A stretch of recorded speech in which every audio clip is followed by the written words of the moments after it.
Bienvenue au podcast Santé Sport, le podcast où on discute avec des gens actifs, des professionnels de la santé et des intervenants du monde du sport. Notre invitée pour cet épisode, elle a terminé deuxième au Ultra Trail de Bromont de 160 km en 2024 et elle a plus de 6 courses d'Ultra Trail à son actif. Massothérapeute de formation, elle est aussi bénévole sur l'équipe médicale de Québec Méga Trail. En 2022, elle a lancé le podcast Juste Masso avec son collègue pour discuter de la profession de massothérapeute. Veuillez accueillir Amélie Gauthier.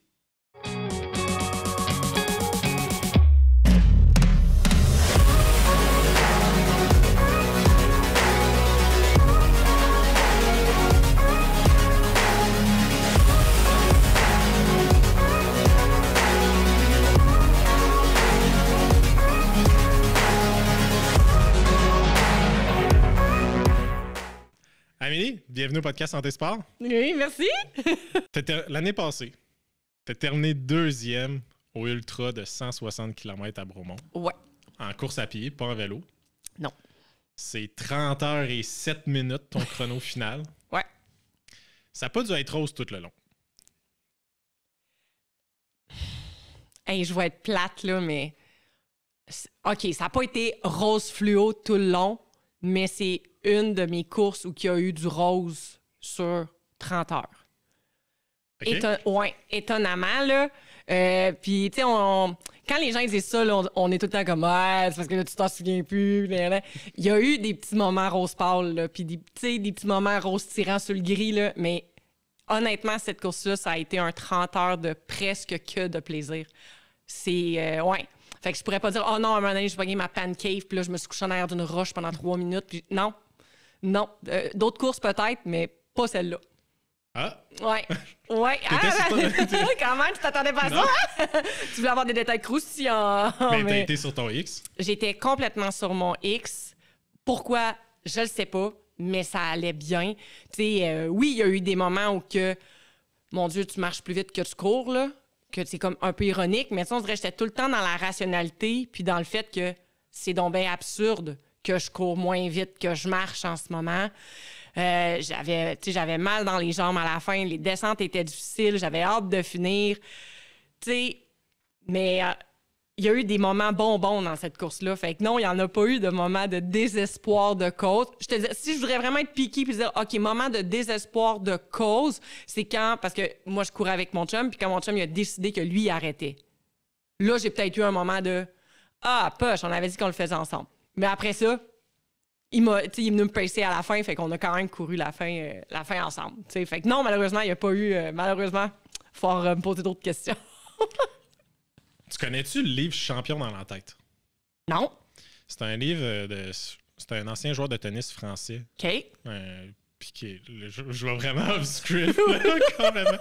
Mais il y a une section dans son livre qui mentionne d'être dans sa zone. Puis que des fois, il y a des athlètes qui vont jamais l'avoir dans leur carrière. Il y en a qui vont l'avoir plusieurs fois, puis il y en a qui vont l'avoir juste une fois.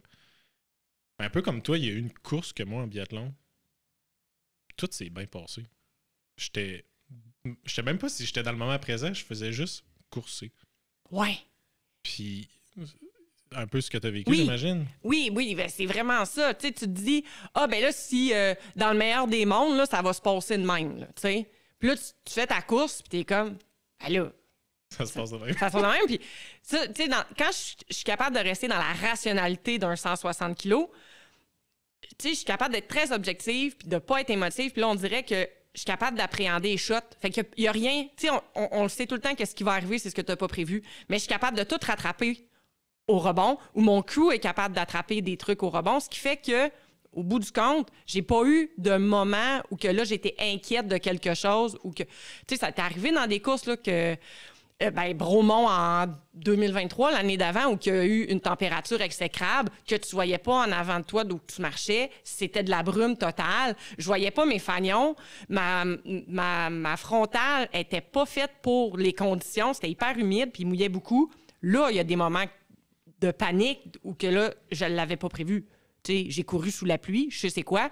Mais là, je l'avais pas prévu, puis que c'est un peu paniquant. Là, on dirait que il y a plein de choses qui sont arrivées qui n'étaient pas prévues, mais j'étais là. Puis j'étais capable de le raisonner, puis j'étais capable de faire fi de ce petit côté émotionnel, tu sais, qui te ramène tout le temps, là, tu le réussiras peut-être pas, oh, on t'amène un petit quelque chose. Non, j'étais capable de rester focus, puis comme tu dis, dans ma zone. Jamais vraiment sortir de cette zone-là, mais tu sais, ça demande de la concentration, mais beaucoup comme de chance. Tu sais, ça arrive combien de fois dans une vie là, que ça arrive? Tu sais pas pourquoi, c'est arrivé. Je pourrais dire comme, j'aurais pu le faire en bas de 30 heures, j'aurais pu faire le temps d'Eliott Cardin de 16 heures. Tu sais, je pourrais me taper dessus, là, puis faire comme, ben là, si j'avais pas pris le temps de me faire masser à tel kilomètre, si j'avais essayé de courir un peu plus mes montées, ça aurait changé quoi? Tu sais, je l'aurais fait en 29h07 au lieu de 30h07. Tu sais, là, j'ai eu du fun du début à la fin, là. Moi, j'ai eu du fun, là. Moi, j'avais un crew de Mongols. Ben, tu connais un peu Émilie, je pense, là. Bon, ben, tu sais, Émilie était sur mon crew. J'avais un autre ami qui est avec nous sur le crew, puis il y avait mon chum qui était là. J'avais des amis qui étaient à chaque ravito.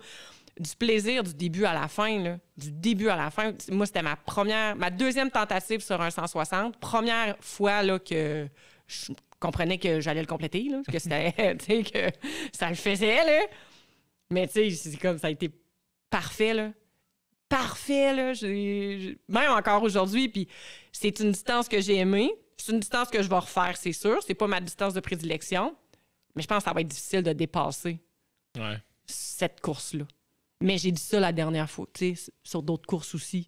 Quand j'étais allée au Vermont, j'ai dit ça. Quand j'ai fait Arcana, j'ai dit ça. Fait que je me dis, c'est sûr que ça va se dépasser, mais quand tu réussis d'être dans... Tu sais, quand tu fais quand même, moi, j'avance encore. C'est comme, je suis encore là. Les jambes, ils avancent. Ouais, je sais pas comment les jambes ils font, mais les jambes avancent encore, tu sais. Puis moi, quand je fais mes longues distances comme ça, quand je dis que je reste rationnelle, c'est que je me donne tout le temps juste comme 3 raisons de me permettre d'arrêter. T'sais, parce que tu peux justement tomber trop dans l'émotion, trop dans tes douleurs, puis rapidement, là, tu peux partir comme en délire. Puis moi, je me dis tout le temps, tu DNF pas tant et aussi longtemps que tu n'es pas rendu à un ravitaillement, parce que si tu DNF avant, tu vas le regretter. Fait que tant et aussi longtemps que tu n'es pas assis au ravito, là, puis que tu n'as pas pris le temps de manger, de t'hydrater, de comprendre qu'est-ce qui se passe, là, après ça, tu peux DNF. Puis tes 3 raisons d'arrêter, c'est vraiment une blessure, là. Pas j'ai mal aux jambes, là. Tu sais, mal aux jambes, ben oui, je fais 160 km. J'ai mal aux jambes, ça fait longtemps, là. C'est comme normal, là, tu sais. Puis la mauvaise hydratation, elle commence à me brûler un peu partout. Puis c'est des choses qui sont normales. Je veux dire, ça fait partie de la game. Fait que, tu sais, si j'ai une blessure, je peux me permettre d'arrêter. Si mon état de santé est mis en jeu, tu sais, on le sait, en ultra, on peut être assujetti à la déshydratation. On peut faire... l'hyponatrémie, peut-être un petit peu moins, là, mais on est toujours un peu en rhinite, en insuffisance rénale. Si je me mets à uriner couleur coke, si ça fait 3 heures que je me suis pas alimentée, que je suis croûtée de sel, atteinte à ma santé, je pense qu'on peut arrêter. Plaie ouverte, je pense qu'on peut arrêter, tu sais. Puis le cut-off. Ouais. Fait que, tu sais, c'est comme mes 3 raisons, moi, d'arrêter. Fait que si j'arrive à un ravito, puis que je suis fatiguée, j'ai mal, mais que je suis pas blessée, j'ai pas de plaie ouverte... j'urine, tu sais, puis le cut-off, il est à 4 heures en arrière de moi, ben, on continue, ma belle. C'est plate, mais on continue, tu sais. Moi, ça, je l'avais dit en plus à mon crew. J'aurais dit, c'est mes 3 raisons d'arrêter, fait que posez-moi les questions, puis sinon, ben, vous me donnez un coup dans le cul, puis je repars. 30 heures, on dort-tu? Non. Non? Non, on dort pas. J'ai pas été tant fatiguée, étonnamment. On dirait, moi, quand je pars sur de la longue, la fatigue, ça n'existe pas. Puis non, j'ai levé du jour. Tu sais, quand ta nuit finit, là, à Bromont, on part le samedi matin. Fait que, c'est 30 heures, je fais quand même une nuit complète. Je termine le dimanche en fin d'avant-midi, début d'après-midi. Fait que là, le lever du soleil du dimanche matin, là, il y a une espèce de petite fatigue qui s'installe. Là. Okay. Tu sais, l'espèce de « Hey, j'ai réussi à passer la nuit. » Là, ça fait 24 heures là, que je suis... Là, il y a une petite fatigue qui est installée, mais pas de là à dire comme « Ah, je vais me fermer les yeux 15 minutes. » Il y a une fois que j'étais arrivée à un ravito puis que j'ai dit à ma gang « Ah, je vais me fermer les yeux 15 minutes. » Puis là, on a fait complètement autre chose. Je suis repartie, puis en partant, j'ai fait « J'ai pas dormi, finalement. » Puis j'étais correct. Tu sais. Tu t'entraînes-tu pour pas dormir? Oui! Ben, pas vraiment. Tu sais, j'ai tendance à m'entraîner des fois sur des heures décalées. Tu sais, je vais aller m'entraîner du soir. OK. Je vais aller tu sais, on va se lever, moi et mon chum, très tôt le matin pour faire une fin de nuit. On va aller courir un vendredi soir après ta semaine de travail. Tu sais, on va courir fatigué. On va te donner des objectifs de courir fatigué, se réveiller très, très tôt. Puis on fait partie d'une équipe médicale aussi de course en sentier. Fait qu'on fait partie, qu'on est sur un médical d'événement, ben ça va arriver qu'on dorme pas ou qu'on dorme très peu. Fait que ça, on est habitué, entre guillemets, de le faire. Là. Fait que non, je m'entraîne pas à... Non. Puis l'adrénaline embarque. Ouais, l'adrénaline embarque, là, puis on m'a dit que tu l'oublies, puis oui. Sûrement qu'à un moment donné, je tombe fatiguée, mais je pense même pas. Là. Je veux dire, j'ai d'autres choses à penser pendant que je cours que est-ce que je suis fatiguée. Right, c'est normal que tu sois fatigué. Aujourd'hui, tu as partagé, présentement, je pense que c'est le Moab. Présentement, ou c'était hier? Non, c'est Cocodona. Cocodona. Oui. On voit que tu connais très bien l'Ultra Trail. Courtney, j'ai tellement magané son nom de famille. Là. On aimerait ça que tu nous le redises. Là, je l'ai étudié, c'est Dole-Water. C'est bon. Dole-Walter. C'est ça? Oui, c'est ça, c'est bon. Dis Courtney, tout le monde la connaît. Courtney à Ultra Trail. Oui. Elle a abandonné, mais le post que tu as mis en story aujourd'hui, à bouffe du McDo. Ah, il est tellement magique, ce post-là, hein? Toi, c'est quoi ton... T'as-tu une cochonnerie de même en ultra ou... Oui, ben moi je suis de la vieille époque. Tu sais, je suis pas vieille, mais je suis de l'ancienne génération. Fait que moi, je m'alimente à la nourriture. Là, fait que je suis un peu comme Courtney. Là. Moi, quand j'ai vu ce post-là avec Adi, genre « This is my burger pocket », puis là, elle met ses burgers. Tu sais, c'est comme... Moi, je suis comme ça. Mon chum, il est comme ça aussi. Fait que j'ai un peu appris à ça. Mes amis qui font de la trail sont comme ça. On mange de la nourriture. Je vais craver beaucoup de salé pendant mes courses. Moi, je suis pas très sucrée. Je suis très salée. Fait que amène-moi comme tout chip plat inimaginable. J'adore ça. Un burger, c'est ça qui est le fun de l'Ultra Trail. C'est que dans les ravitaux, il y a des burgers, il y a des grilled cheese. Tu sais, un grilled cheese avec du bacon dedans. Tu peux boire de la liqueur. Tu sais, il y a comme tout ce volet-là qui est vraiment, vraiment le fun. À Bromont, j'ai cravé un McDo. Je l'ai imaginé, puis il est arrivé sans même que je le demande. Ça l'a fait mon bonheur. Ça, c'était rose, là, pétillant, là. C'était, là, full sparkling. Puis ça, c'est le fun parce que moi, ce que je dis tout le temps à mes athlètes puis au monde qui font de l'ultra, à un moment donné, ben beau, regarder notre alimentation, notre nutrition, puis essayer de tout gager. Il y a un moment dans ta course là, que tu vas juste manger ce qui te tente de manger parce que sinon, tu vas arrêter de manger. Tu sais, fait que t'as pas le choix. Mais moi, là, tout ce qui est salé, là, quand on a couru au Vermont, là, c'était des tables de ravito de sucre. C'est aux États-Unis. Là. Fait que, tu sais, tous les gâteaux inimaginables, tu les avais. Je trouvais ça pénible. À chaque ravito, j'étais comme, OK, des brownies, des gâteaux carottes, comme des sandwichs au Nutella. Là, j'étais comme, OK, donnez-moi des chips, quelque chose, donnez-moi du sel, genre licher du sel, tu sais, c'est... Mais moi, tu sais ça, moi, c'est tout ce qui est sel, j'adore ça. Puis ouais, le burger McDo, je veux pas pour faire de pub, mais le burger McDo, il rentre bien.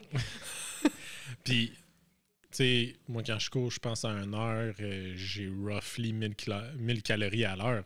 En ultra, ça doit être... T'es compte plus, là. Je compte même le but, c'est d'en manger. Oui. Ben, moi, ma coach, elle m'a déjà dit, le concours dans un ultra, c'est pas de savoir qui va finir en premier, mais si c'est lui qui va manger le plus. Puis ça, depuis qu'elle m'a dit ça fait une couple d'années, ça m'est tellement rentré dans la tête que maintenant, c'est comme, OK, tu veux que je mange? Watch-moi bien manger, tu sais. Puis je mange rapidement en début de course, chose que des fois, on néglige. Tu sais, c'est que moi, rapidement, après ma première demi-heure, je vais commencer à m'alimenter. Parce que, justement, je veux éviter le fait que ça fait longtemps que je me suis alimentée puis que là, mon estomac, il trouve ça difficile puis qu'il arrête de digérer. T'sais? Fait que rapidement, je vais me mettre à manger de la nourriture, même si je n'ai pas faim. Juste comme... Je suis comme un petit écureuil, là. Aux demi-heures, 20 minutes, 15... à un moment donné, j'arrive au ravito. Au pire, je vais me prendre des choses puis je vais partir avec. Je vais les manger. Juste pour m'assurer là, que j'ai toujours comme un fond. De ne pas attendre d'avoir faim. S'il y a de quoi qui est plate, là, c'est là quand tu tombes dans « j'ai faim », là, puis là, je mangerai le ravito complet. Et là, si tu manges tout là, pour te gaver, mais là, après ça, il faut que tu digères. Mais là, tu cours. Je veux dire, ton estomac, là, c'est pas une priorité pour ton corps en ce moment. Là. La priorité, c'est d'envoyer le sang dans les muscles, dans d'autres parties qui sont comme vraiment plus importantes que ta digestion. Fait que là, tu vas courir avec ton lunch pendant des heures et des heures. Fait que de manger rapidement, dès le début d'une course, ça te permet... Tu sais, je suis pas sur route, peut-être pas un 21 km sur route, là. Ouais, tu sais, je parle plus en ultra, là. Moi, c'est le même que je fonctionne, puis ça fonctionne. Moi, ça a toujours fonctionné, puis mon chum, ça a toujours fonctionné. Mais nous ne sommes peut-être que deux bébites bizarres. Mais c'est la même chose en hydratation.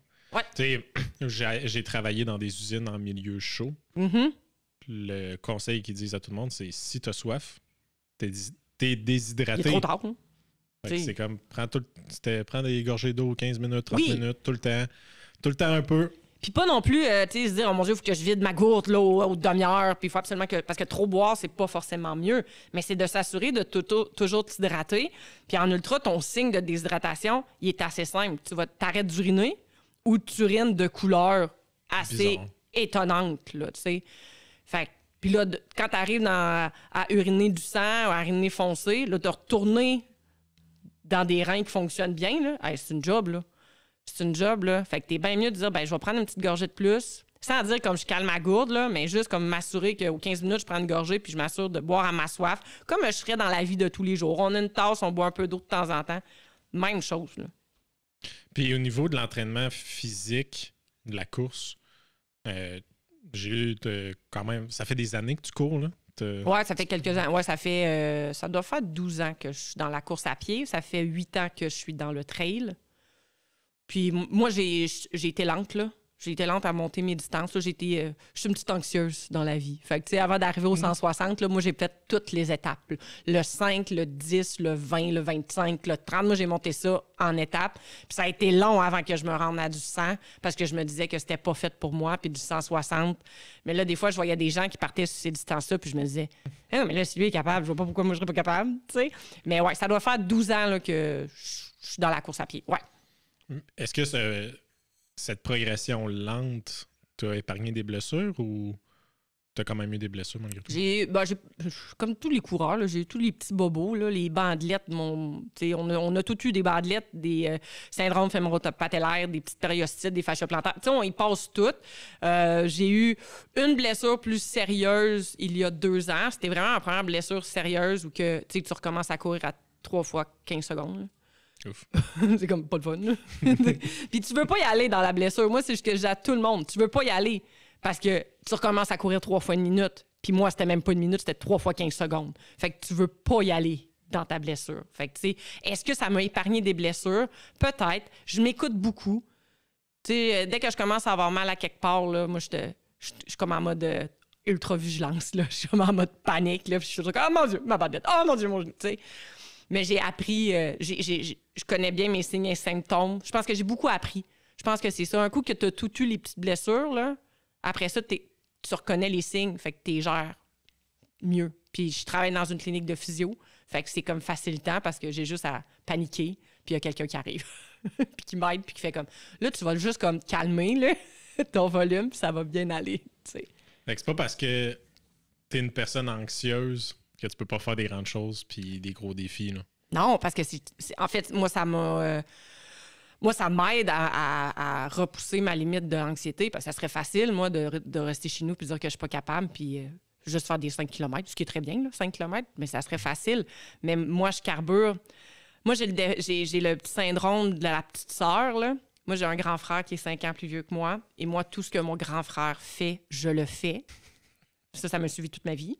Puis là, quand j'ai eu mon conjoint qui est 10 ans plus vieux que moi, ben ça a été comme tout ce que mon conjoint fait. Si lui est capable 10 ans de plus que moi, pourquoi moi je serais pas capable? Fait que j'ai toujours eu ça. Fait que j'ai toujours été anxieuse à savoir si j'étais capable, mais j'ai toujours eu cette petite bébite-là qui me disait, ben là, si eux autres sont capables, toi, t'es capable.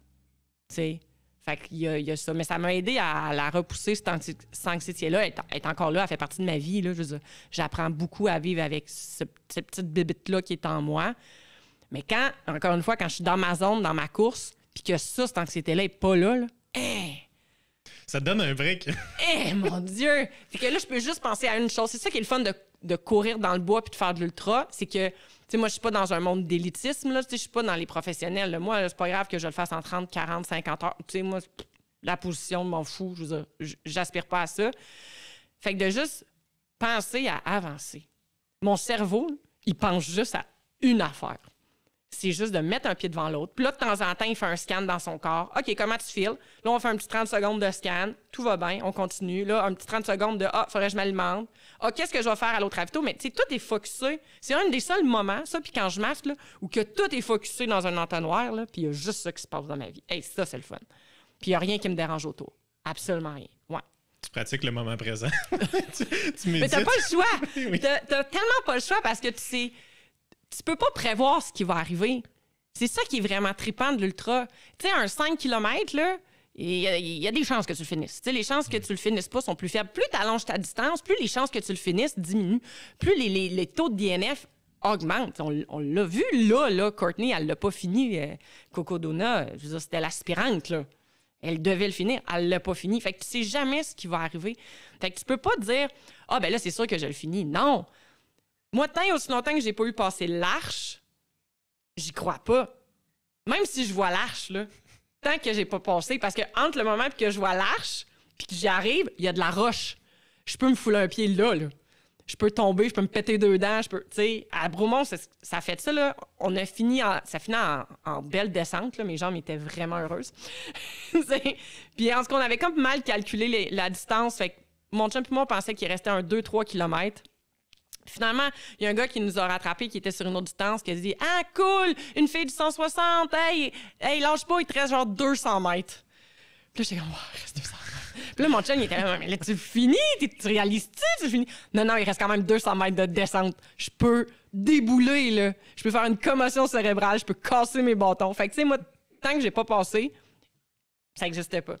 Je vais le croire quand je vais avoir passé l'arche, puis que là, je vais regarder l'arche, puis je vais faire « Je l'ai faite. » It's not over, still it's over. Exact. Exactement.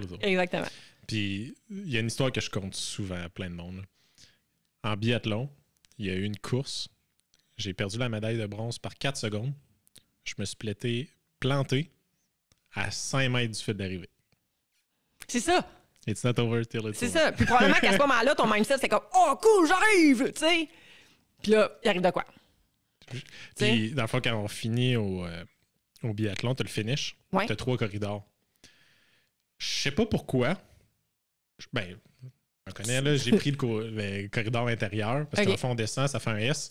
Puis je disais, je vais rester à gauche. OK. On est à Valcartier. J'ai coursé à peu près 30-40 courses. Des finishes à Valcartier, j'en ai fait un puis un autre. Sauf lui. Puis lui, je rentre à gauche, puis mon ski a pogné dans une clôture. J'ai juste floup. Mais c'est pas fini. Dès que c'est aussi longtemps que c'est fini. Non. Il faut que tu te relèves avec ton ski. Ah, j'ai été wise. J'ai levé la tête. Là, j'ai comme fait un faceplant. J'ai levé la tête. Je vois la ligne d'arrivée qui est comme un peu juste en arrière de toi. J'ai dit, hey, ça va être plus rapide si je roule. Fait que tu sais, c'est même pas 5 mètres, là. Ça doit être en 3. Fait que j'ai comme roulé parce que au biathlon, le finish compte quand la fixation du ski passe la ligne. OK. C'est pas la tête, c'est pas la main, c'est pas le bâton, c'est la fixation de la botte qui est sur le ski. Fait que moi, je lui ai dit, hey, si je roule, je vais être capable de passer mon pied l'autre bord. Mon pied va passer en premier. Donc, quand même. T'as quand même eu ce réflexe-là. C'est donc bien drôle, ça. Tout peut arriver. Tout peut arriver. Puis même, je disais, sur un 5 km, tu vas le finir, mais ça peut quand même... Tout peut arriver. Tu peux avoir l'entraînement du siècle, puis être guéri, là. Si cette journée-là, ça marche pas, ça se peut que finalement, tu le fasses pas ton temps, que tu sais, t'as des impondérables, t'as le vent d'en face, là. C'est sûr. Ça peut arriver. T'sais, finalement, ben, chez les femmes, il y a les hormones. Tes SPM, ben, ça se peut que ça marche moins bien juste à cause de tout ça. Il y a plein de choses qui peuvent faire en sorte que tu le finisses pas. Fait que, moi, je suis partie dans l'idée que... Je suis pas partie dans l'idée comme « Oh mon Dieu, je le finirai pas ». C'était pas ça. C'était comme... Moi, là, je découpe ma course, puis c'est des... on avait peut-être des 20 km à faire entre chaque ravito. Fait que c'était toutes des courses de 20 km. Okay. Fait que je me disais jamais... Ah, ben là, il me reste, mettons, j'arrive au premier ravito, il me reste 140 km. Tu sais, je me disais pas ça. C'était comme, OK, ma première course est faite. Il en reste 7. Même pas. C'était comme, ma première course est faite, next, OK. Deuxième course est faite, OK, next. Troisième. Puis là, après mon premier tour, à Bromont, tu fais 2 fois la même boucle. Tu fais 2 fois 80 kilos. OK. Fait que là, à partir du moment que j'ai fait une boucle, puis que je suis repartie, là, c'était comme, OK, là, ce ravito-là, je le vois plus. Foup! OK, ce ravito-là, je le vois plus. Foup! Fait que là, c'était le fun. Mais jamais que je me dis, il me reste tant de kilos à faire. Je trouve ça bien trop aliénant. Il y a des courses qui font ça, là. Tu sais, qu'ils vont te baliser chaque kilomètre de ton ultra. Hey, mon Dieu, c'est long. C'est long. C'est très, très long. On fait pas ça. C'est long compter jusqu'à 160. Hey, c'est long, là. Puis c'est un décompte, là. C'est descendant. Là. Fait comme, il reste 159 km. Il reste 158. Non, je veux pas. Non. Ton affiche, là, je veux pas avoir. Tu sais, dis-moi là au ravito. Dis-moi, genre, dans 1 km, il y a un ravito. Je vais être heureuse. Tu sais.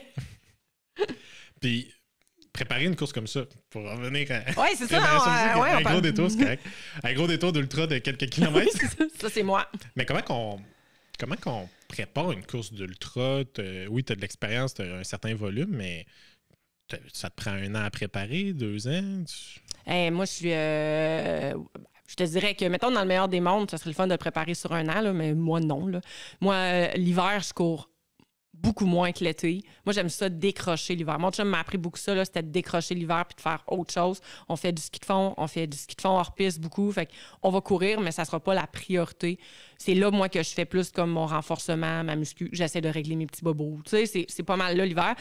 J'ai un volume de base, mais qui est vraiment minime. Là. Des fois, le monde me demande mon volume, puis ils sont comme étonnés. Là. Moi, je peux faire des semaines de 30 km l'hiver. Là. Puis ça me dérange pas. Là. Puis quand l'hiver tire à sa fin, bien là, je réintègre un peu plus la course. Puis j'essaie de remonter mon volume. Puis je suis pas dans le gros volume. Moi, je suis vraiment plus dans la qualité de course que dans la quantité. Je suis consciente qu'il faut quand même avoir une quantité. Là. Ça reste quand même. Mais tu sais, puis je suis très, très low pace. Là. Je travaille pas beaucoup de la puissance. Là. Moi, je travaille beaucoup du low pace puis de garder de l'endurance longtemps. Fait que moi, c'est beaucoup du zone 1 énormément ce que je fais. Puis j'essaie d'intégrer des commutes, des courses pour aller au travail. Ça, c'est facilitant. Ça te fait faire du volume. Ouais, 30 minutes par là, 45 minutes par là. Oui, vraiment. Puis quand je recommence justement à augmenter mon volume, au lieu de dire comme, ben là, je recommence, je vais faire juste des 1 heure, ben là, c'est comme, ben là, si je suis rendue à faire, mettons, des 1 heure, ben je vais me rajouter comme un 20 minutes ici, un 30 minutes là. Je vais skipper mon heure, je vais faire 2 fois 45, ça va me faire 1h30 dans ma journée. Tu sais, j'essaie vraiment de... C'est des petites bouchées, puis là, tranquillement, pas vite, tchouk, je ramène ça pour me faire des plus longues sorties. Puis essayer d'éviter de ne pas tomber dans la blessure. Ça, c'est comme toujours le game changer parce que, justement, je ne maintiens pas mon volume à l'année. Je travaille là, pour me le maintenir à l'année, mais c'est pas fait encore. J'aime ça faire autre chose l'hiver. Ben, c'est bien correct. Tu sais, les athlètes professionnels, en biathlon, c'est très respecté à l'international. Tous les pays que je connais, et tous les athlètes que je suis, le mois d'avril, là, les athlètes font tout autre chose. Ouais.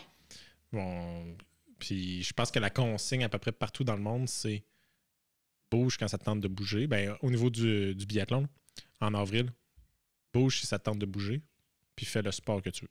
Ah, c'est nice. Tu veux faire de l'escalade, va faire de l'escalade. Tu veux faire du vélo, va faire du vélo. Tu veux faire du roller, va faire du roller. Tu veux faire de la planche à pagaie, paddleboard, fais-en. Bouge quand ça te tente, puis si tout le monde prend un break mental. Oui. Puis quand j'allais expliquer à mes amis qui sont pas athlètes, je disais tout le monde peut s'entraîner 11 mois par année. C'est pas tout le monde qui peut s'entraîner. Ben, personne peut s'entraîner 10, 15 ans en ligne. Si tu prends jamais de break, tu vas t'entraîner pendant 15 ans. Ouais. Les athlètes professionnels, puis il y en a que ça va être 20 ans. Là. Fait que tu peux pas faire ça à ton corps. Non. Il faut que tu donnes des breaks. Non, puis à ta tête. Tu sais, je sais pas toi si ça fait ça, mais tu sais, moi, il y a un moment dans mon année, moi j'adore courir. Là. Moi, courir dans le bush, je ferais ça tout le temps, mais il y a un moment où que j'ai juste l'impression de courir, puis que là, je fais plus rien d'autre que de courir, puis ma vie, c'est autour de la course. Là, à un moment donné, j'ai comme besoin de faire autre chose. J'ai besoin de ventiler, puis de... Fait que l'hiver, il sert à ça. Tu sais, de ventiler puis de faire autre chose. Je bouge, là. Oui. Tu sais, j'aime rester active, puis je fais des trucs d'hiver, puis c'est le fun, mais on dirait que quand après ça, je recommence à courir, là, je suis comme un golden retriever, là. C'est comme, tassez-vous, ma tante repart, là, tu sais. Fait qu'on dirait qu'après ça, j'ai envie de courir. Fait que là, après, quand je fais ma saison, là, c'est le fun. Tu sais, on dirait que j'ai tout le gosse, puis je suis pas dans l'obsession de courir, là. C'est comme juste... j'avais hâte de retourner dans mes espadrilles. La première fois que tu cours en sneak de route avec un petit T-shirt puis des shorts, tu sais, notre première sortie fin mars, début avril, là, où on peut sortir en short, puis que tu cours sur l'asphalte. Tu sais, même si j'ai ça, courir sur l'asphalte, cette sortie-là, mon Dieu, t'as l'impression de courir vite. Pas de mérino, pas de double couche, pas de Gore-Tex, pas rien. Wow, la vie, tu sais. Fait que oui, dans ma préparation, je vais monter mon volume, mais comparé à d'autres athlètes, je sais que moi, mon volume est vraiment plus bas. Je vais aller me chercher des grosses semaines à plus de 100 kilos. On n'a pas le choix, là. Il faut. Il y a des semaines où il faut. Mais moi, ma vie, c'est pas la course. Moi, j'ai une vie au-delà de la course. J'ai une vie professionnelle, j'ai une vie personnelle, j'ai une vie familiale. J'ai ma vie à moi. Fait que moi, je veux pas que la course devienne ma vie. La course fait partie de ma vie. Fait qu'il faut qu'à un moment donné... Si je fais des semaines à 100 kilos, là, après ça, il faut que je décharge. Il faut que je fasse autre chose. Il faut que j'aille faire du vélo. Il faut que j'aille manger chez mes parents. Il faut que je fasse une journée où on fait rien. Il faut qu'il y ait ça dans ma vie parce que sinon, je pense que ça deviendrait trop obsessif. Là, non, puis je pense que prendre un break l'hiver comme tu fais, ça te permet d'apprécier encore plus les grosses semaines. Ouais. C'est bon manger des tacos, c'est mon repas préféré, mais j'en mangerai pas chaque jour. Non, c'est ça. Je t'en mange 4 jours à l'année quand même, c'est comme, ouais, attends, là, on peut-tu faire autre chose? Hein? Ouais, exactement. Puis je suis pas une friande de courir l'hiver non plus. Moi, aller courir dans les sentiers l'hiver que ça défonce, là. Courir à moins 30 avec les lunettes de ski, c'est pas moi. Moi, à moins 15, là, je suis comme mais ça me fait froid, mais ça je courrais sur le tapis. J'ai plein de raisons pour pas aller courir, puis mon chum il est pire que moi. Fait que c'est les deux, là, on fait juste se conditionner à s'asseoir autour du feu, puis à manger des chips, puis à boire du vin. T'sais. Mais c'est correct, parce qu'on sait que l'été, on va manger autant de chips, mais ou plus. On va boire moins de vin, mais on va bouger plus. Mais c'était une de mes questions que j'avais pour toi, c'était, il y a des journées que, quand on fait des semaines de 100 km et plus, la motivation, on ne doit pas être là 365 jours par année. Là, sûr, pendant l'hiver, prends un petit break. Mais c'est quoi ton truc, mettons, l'été, quand c'est un petit peu plus difficile? Et mon truc... Des fois, je fais... On part, puis on va aller faire rando. On part en rando. On va aller marcher. On va juste aller marcher. Ça, mon chum, il me le dit souvent. Mon chum est comme une muse. Fait que s'il nous écoute, là, il m'a appris beaucoup de choses. Mais il m'a amené ce côté de ça me tente pas. Tant qu'à rien faire, on va faire autre chose. Fait que là, c'est comme, là, il faut monter du volume. Fait qu'on va aller marcher. Fait que là, on troque la course pour la marche. On va faire une randonnée. On va faire un petit peu moins de millage, mais on va avoir bougé. Puis une fois sur deux, on commence à marcher puis on finit en courant. Tu sais? Ou tu sais, ça nous tente pas de... Des fois, on module. Ça te tente pas de courir. Ben on va aller faire du dénivelé. Ça va nous obliger à marcher. Fait que ça va être un entraînement qui va être très payant, mais qui ne sera pas forcément de la grande course. Qui va être vraiment juste du très spécifique dénivelé. Fait que, tu sais, ma motivation est beaucoup là. Puis, ben la nourriture, là, moi, je carbure beaucoup à la récompense, là. C'est comme, si on fait 5 km de plus, on arrête de se chercher une crème glacée. OK, on le fait. Ouais, on va aller courir à telle place. Non, c'est loin. Ouais, mais tu sais, il y a une chocolaterie. Fait que, en revenant, on pourrait arrêter de chercher comme des chocolats. OK, c'est correct, on va y aller. Tu sais, moi, je carbure beaucoup à ça. Tu penses-tu que tu as une bonne relation avec la nourriture? Maintenant, oui. Oh, oui, mais tu sais, j'ai 40 ans. Je fais partie des adolescentes des années 90-2000. On a tous eu des problèmes de nourriture.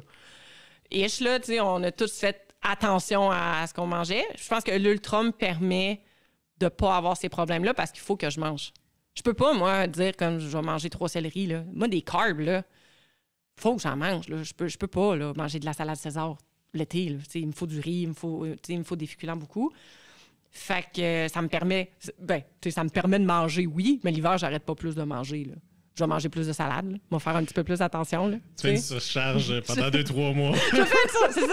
Moi, je vais faire un carb load, mais je le fais comme un fruit load puis un vegetable load l'hiver. Fait que là, l'été, c'est comme, je mange des chips. Je mange des patates frites. Anyway, des patates frites, c'est des patates.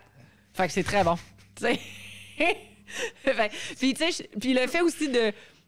Je trouve que ça me permet d'apprécier plus la nourriture. Parce que justement, quand tu cours, puis là, que t'arrives puis qu'il y a un burger, il coûte tellement bon. On dirait que ça explose de saveur dans ta bouche. Plus que de dire, j'arrive à un ravito, je vais manger 3 gels. Ou que là, ça, je trouve ça fade. Ouais. Tu sais, je trouve ça pas intéressant. Même juste croquer dans une orange. Des fois, dans les ravitaux, il y a du citron. Puis tout le monde lève le nez. Puis moi, c'est comme, mais ça... Tu sais, ça te donne un kick, là. Ça t'explose dans la bouche, cette affaire-là. Puis c'est le fun. Fait que tu repars. Tu sais, genre, je prendrais pas un citron complet, mais de croquer dans un morceau de citron, là, c'est comme intéressant, là. C'est vraiment impressionnant. Puis je trouve que ça me permet justement d'être plus en contact avec cette nourriture-là qui, peut-être que l'hiver, je fais juste comme manger pour manger puis que je suis moins comme dans la symbiose de la nourriture. Tandis que là, on dirait que je l'apprécie plus puis je comprends encore plus l'effet qu'elle me donne parce que c'est ça qui me permet d'avancer. C'est mon gaz quand je cours, tu sais. C'est tellement... Ce que tu viens de dire, c'est tellement de quoi que j'ai entendu souvent chez les athlètes, autant les hommes que les femmes. Je bouge, ça me permet de manger. Oui, pourquoi tu cours? Pour manger.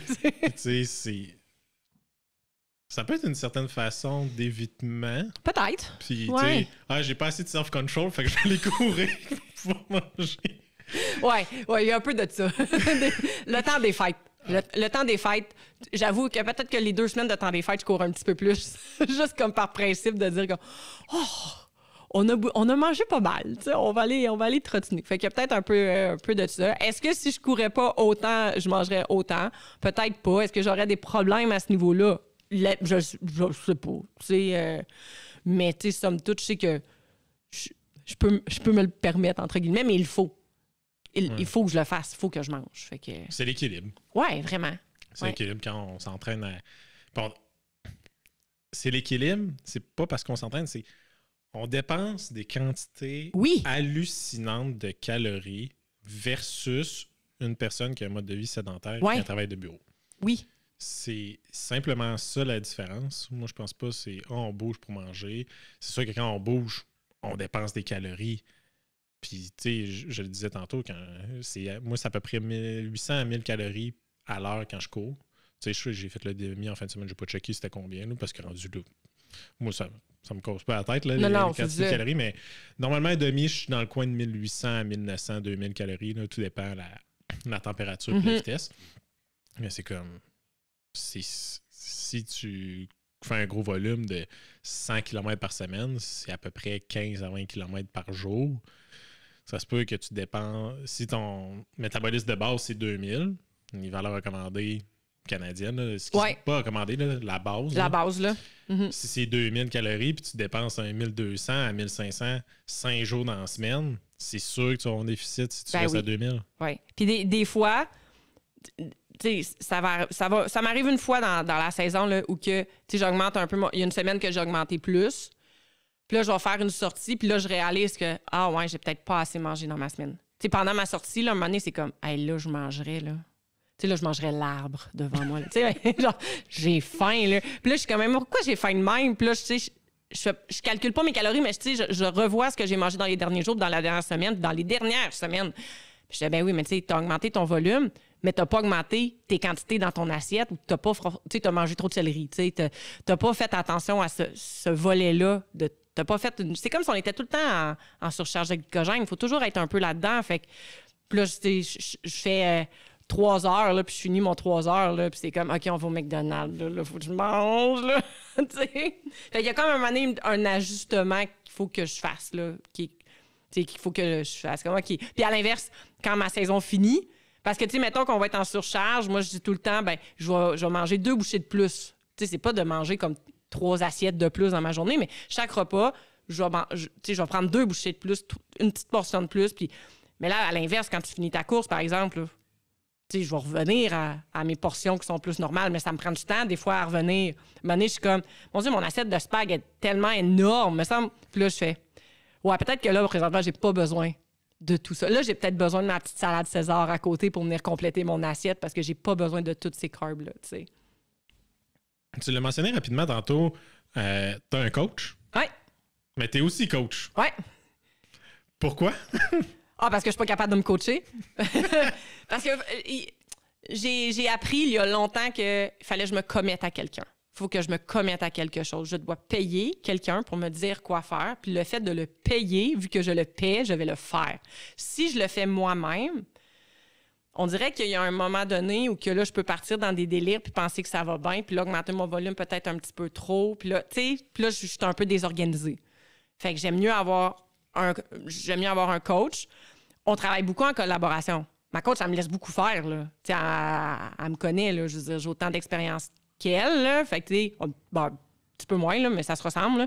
Mais, tu sais, ce qui fait que je tire mes grandes lignes, puis elle a fait juste comme peaufiner, puis dire, telle chose. Ou des fois, elle me fait allumer comme, hey, t'as pas pensé à ça. Hey, t'as pas. Fait que là, c'est plus du travail collaboratif, mais oui. Puis j'aime ça. Moi, j'aime ça me commettre à quelqu'un. J'adore ça. Puis on dirait que quand tu as fini ta semaine, ça, c'est un petit toc d'anxiété. Tu sais, quand tu finis ta semaine puis tu as fait tout ce qu'il y avait à faire dans ton programme. Check. Tu as tout fait. Moi, j'ai des athlètes qui sont comme ça. J'en ai pas beaucoup, mais j'en ai quelques-uns dont... En tout cas, j'en ai un dans ma tête que c'est sûr qu'en ce moment, il se reconnaît s'il écoute, là. Mais que, tu sais, si je marque là, 47 minutes 33 secondes de course, là, il court 47 minutes 33. Ah oui, de même! Ça, c'est moi. OK. T'es le genre de gars qui tourne dans le parking pour finir comme ton millage? Non. OK, non, non. Ça, je me le suis coupé. OK, parce que tu le faisais? C'est parfait! Mais ce qui était drôle, c'est quand... Moi, c'était une éthique de travail que j'avais. Je pense que ça fait la différence quand j'ai fait du biathlon. On courait. Je me rappelle, en secondaire 5, on courait. On était les 3 gars ensemble. On a 45 minutes à faire. On arrive, on fait un tracé aléatoire. Là. On part, puis on faut revenir à l'école dans 45 minutes. On avait 42 minutes. Oh, là, tu graffinais, là. Là, j'étais comme, ah bon, ben, on va arrêter. Là, j'étais comme, non. Il reste 3 minutes. C'était écrit 45 minutes. Fait que là, j'ai continué. Finalement, je pense que j'ai comme poussé le cul au gars de let's go, là, on fait. Il reste 3 minutes, là, come on. Là. Puis, c'est de quoi que j'ai modifié cette année. OK. Parce que cette année, ben là, je m'entraîne pour un marathon de Québec, puis j'ai fait le demi en fin de semaine passée. De Lévis, oui. Puis, je me suis entraîné pour de la compétition dans le temps. Là, je m'entraîne pour me dépasser. Puis être actif. Les 2 seules raisons pourquoi je m'entraîne. Là, j'étais sur le tapis roulant. Le tapis ne fit pas avec le temps avec la distance de ma montre. Là, OK. Ah, mais là, j'avais un intervalle de 400 mètres qu'il fallait que je fasse en 1 minute 20. Là, ça fait 1 minute 16. Qu'est-ce que je fais?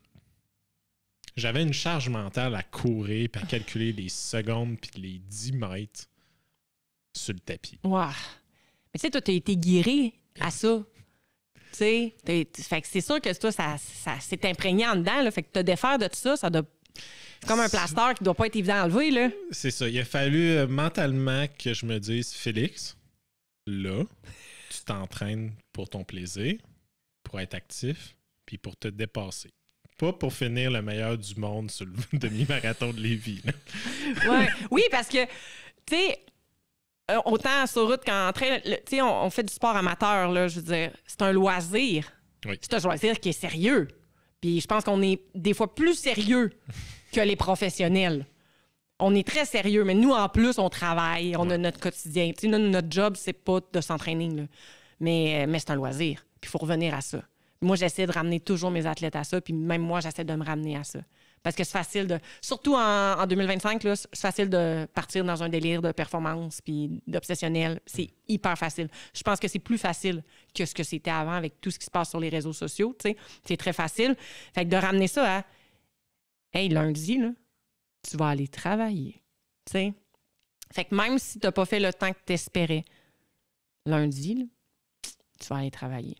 Il n'y a aucun commanditaire qui t'attend à la ligne d'arrivée. Tu sais, moi, je me dis tout le temps ça, c'est comme le running gag. Comme, moi, je peux prendre mon temps. Il n'y a aucun sponsor qui m'attend avec un contrat. Tu sais. Mais c'est ça. Tu sais, à un moment donné, il faut comme faire comme, hey, c'est pas ma job, là. Tu sais, moi, j'ai pas la pression là, de faire comme, oh, ben là, si je rentre pas mon ultra en tant de temps, là, je vais perdre ma commandite de souliers. Mais non, je vais aller me payer mes souliers. Tu sais, non, mais tu sais, c'est comme... C'est ça, des fois, que les personnes du monde du sport de performance ne réalisent pas. Tu l'as très bien expliqué. Quand ils ont des commandites, il y a une demande de performance parce que it's all business. Ah oui. It's all business. Ah oui. Puis de mon côté économique, en arrière de ça, tu sais, les compagnies, la seule chose qu'ils veulent, c'est pas que elle est bonne, je veux qu'elle aille mes souliers. Non. C'est qu'elle est bonne. On va prendre un Courtney avec Salomon, pas les nommer. Ben, Courtney, quand elle gagne, ben, il y a des jeunes filles qui voient Courtney avec des Salomon. Puis ça fait, hey maman, peux-tu m'acheter les nouveaux Salomon? Ou sinon, la jeune fille de 20 ans. Oui, mais c'est ça. C'est que ça devient une figure emblématique qu'on veut ressembler. Là. Fait que là, c'est sûr qu'à ce moment-là, si Courtney elle sort un nouveau short, on veut toutes l'avoir, le nouveau short baggy. T'sais. Puis si elle sort des nouvelles lunettes, on veut, tu sais, moi la première, on veut toutes les avoir. Là, c'est les lunettes de Cocodona. Je veux savoir où qu'elle les a achetées, qui les a données. Moi aussi, je les veux. C'est sûr qu'il y a ça. Mais tu sais, moi, je suis qui, moi? Tu sais, c'est comme... Je vais aller travailler lundi, tu sais, puis... Bon, après Bromont, je peux aller travailler, là. J'étais quand même en congé, là. Mais tu sais, c'est toujours comme... Puis quand je m'entraîne aussi, tu sais, moi, ma job, c'est une job qui est physique. Je suis massothérapeute. Il faut que je sois en forme pour faire mon travail. Je peux pas... Tu sais, j'ai rien contre les gens qui travaillent de bureau, là, mais la situation est complètement différente. Oui. Moi, dans ma job, dans ma journée, je fais des squats, je suis toujours penchée, je mets de la pression, je travaille en transfert de poids, je suis toujours en train de réfléchir sur comment je vais masser, pourquoi je le masse, avec qui. Tu sais, je suis toujours en train de réfléchir. Fait que Si je cours la fin de semaine puis que je me pète les 2 mains, je peux pas travailler. Ça m'est arrivé bêtement. Ça m'était jamais arrivé en 10 ans de me planter puis de me suis luxé un doigt en tombant sur de l'asphalte. Sur une plaque de glace que j'avais pas vue au mois de décembre sur une intersection où il y avait des chars. Tu sais, mon ego, là, est encore là en ce moment. Je me suis luxé un doigt. Puis je le dis tout le temps, il faut que je fasse attention. Puis là, la réalité m'a rattrapé. C'est comme, OK, moi, je fais quoi, moi, avec une main en moins, là? Moi, je peux pas travailler, là. Fait que, tu sais, moi, c'est comme, personne peut se permettre de se blesser puis de tomber. Mais moi, encore moins, là. Tu sais, je peux masser assis, oui, là, mais tu sais, si je me pète comme Marianne Hogan, tu sais, si je me casse le doigt complètement, c'est un peu ce qui m'est arrivé. Masser une main, là, c'est par le fun, là. Tu sais. Fait qu'il y a ça qu'il faut que je pense que je réfléchisse. C'est comme, moi, j'ai des clients qui m'attendent. OK, je n'opère pas à cœur ouvert, là. Je veux dire, au pire, je vais pas masser, mais tu sais, il y a des gens qui attendent après moi, là. Tu sais, qui ont besoin de moi, d'une certaine façon. Fait qu'il y a ça que j'ai toujours en tête aussi, là. Puis tu as une cheville cassée. Moi, ça dérange pas. Avec un job de bureau, tu sais, tu prends un béquille, t'es bien, puis tu t'assis, puis même assez assis à un moment donné. Tu sais, quoique je serais bonne. on se développe des trucs. Quand on court beaucoup, on s'assoit beaucoup. Quand on masse et vice-versa, tu sais, on se développe comme des trucs. Mais ouais, tu sais, c'est comme important. Puis moi, si je masse pas, ben j'ai pas de salaire, j'ai pas d'entrée d'argent, tu sais, il y a tout ça qui rentre en ligne de compte. Moi, je suis un travailleur autonome dans ma vie, là. Fait qu'il y a tout ça, là. C'est pas comme, ben là, je me suis blessée. Je vais prendre mes 2 semaines de vacances, tu sais, congé de maladie. Non, j'ai pas ça. Fait qu'il y a tout ça aussi qui rentre en ligne de compte. Fait que ça fait en sorte que des fois, est-ce que je pourrais pousser plus ma machine? Peut-être. Mais je le fais pas parce que mon petit côté anxieux qui me rappelle que, oublie pas, lundi à mai, tu travailles. Puis oublie pas, mai, c'est un loisir. On fait ça pour le fun. Puis ça a donné que là, tu as du fun dans le trail. Puis peut-être que si tu avais rencontré d'autres gens, tu aurais du fun à jouer au tennis. Tu sais, la vie a fait que je me suis en allée dans le trail. Puis, t'as-tu fait d'autres sports quand tu étais plus jeune? Non. Ben non, c'est pas vrai. Là. Moi je suis un enfant des années 80-90. Je suis une fille, j'ai fait de la danse.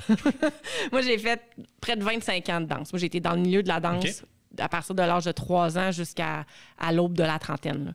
J'ai été danseuse, puis j'ai eu ma compagnie de danse après pendant près de 13 ans environ. Fait que moi, j'ai été vraiment dans la danse presque toute ma vie.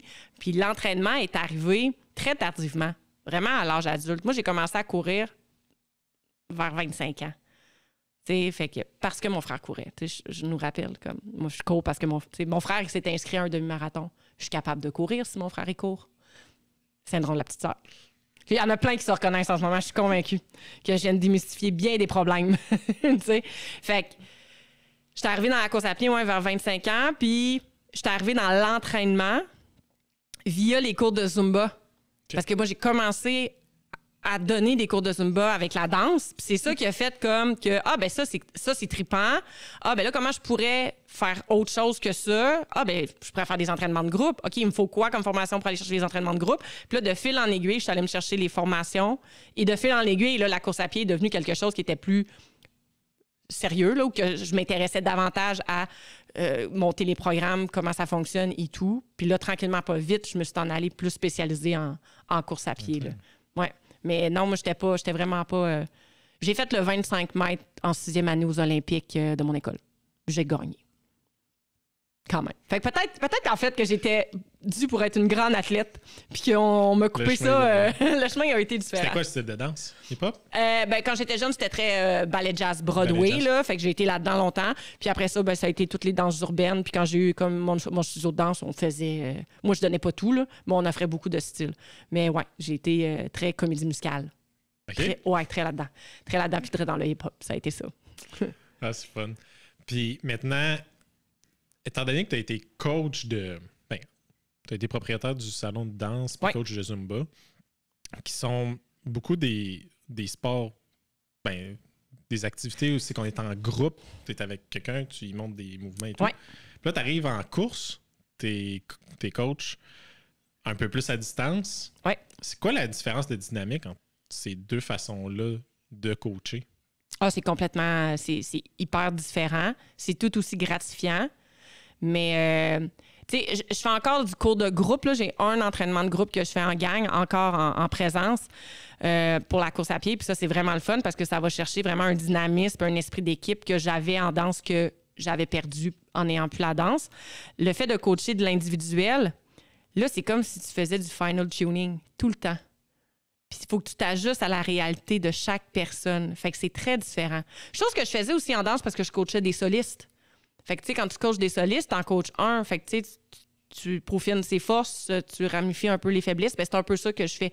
Puis c'est sûr qu'à distance, j'essaie toujours d'avoir des contacts, soit de parler avec l'athlète, soit de faire une vidéo avec l'athlète. Des fois, j'ai des athlètes qui me demandent comme « Hey, on peut-tu... » Là, je suis tannée de courir tout seul. Là. Ça te dérangerait-tu de me trouver du monde? Ben, moi, y aller avec toi. Fait que là, le fait d'aller courir avec l'athlète, ça te permet de se parler. Fait qu'il y a tout ce côté-là que c'est très... Moi, j'aime ça personnaliser puis individualiser, là. C'est ce qui me fait... Je trouve que la chose est le fun. Puis quand tu es capable de tout bien peaufiner puis que l'athlète arrive au résultat qu'il voulait puis qu'il est satisfait, peu importe le temps sur la montre, qui est satisfait de la progression puis du résultat, moi, ma job est faite.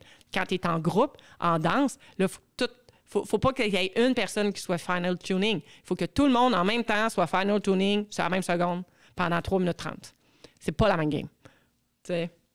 Fait que c'est très différent, mais je pense que ça se complète bien. Je pense que mon expérience en danse, au niveau du coaching, ça m'a amené beaucoup après ça au niveau du coaching plus sportif, course à pied. Est-ce qu'il y a un élément spécifique du coaching de danse que tu as apporté au niveau de coaching de course? Ma folie. Ta couleur? Ma couleur. Ma prestance. Mon identité. Bref, c'est une bonne question, ça.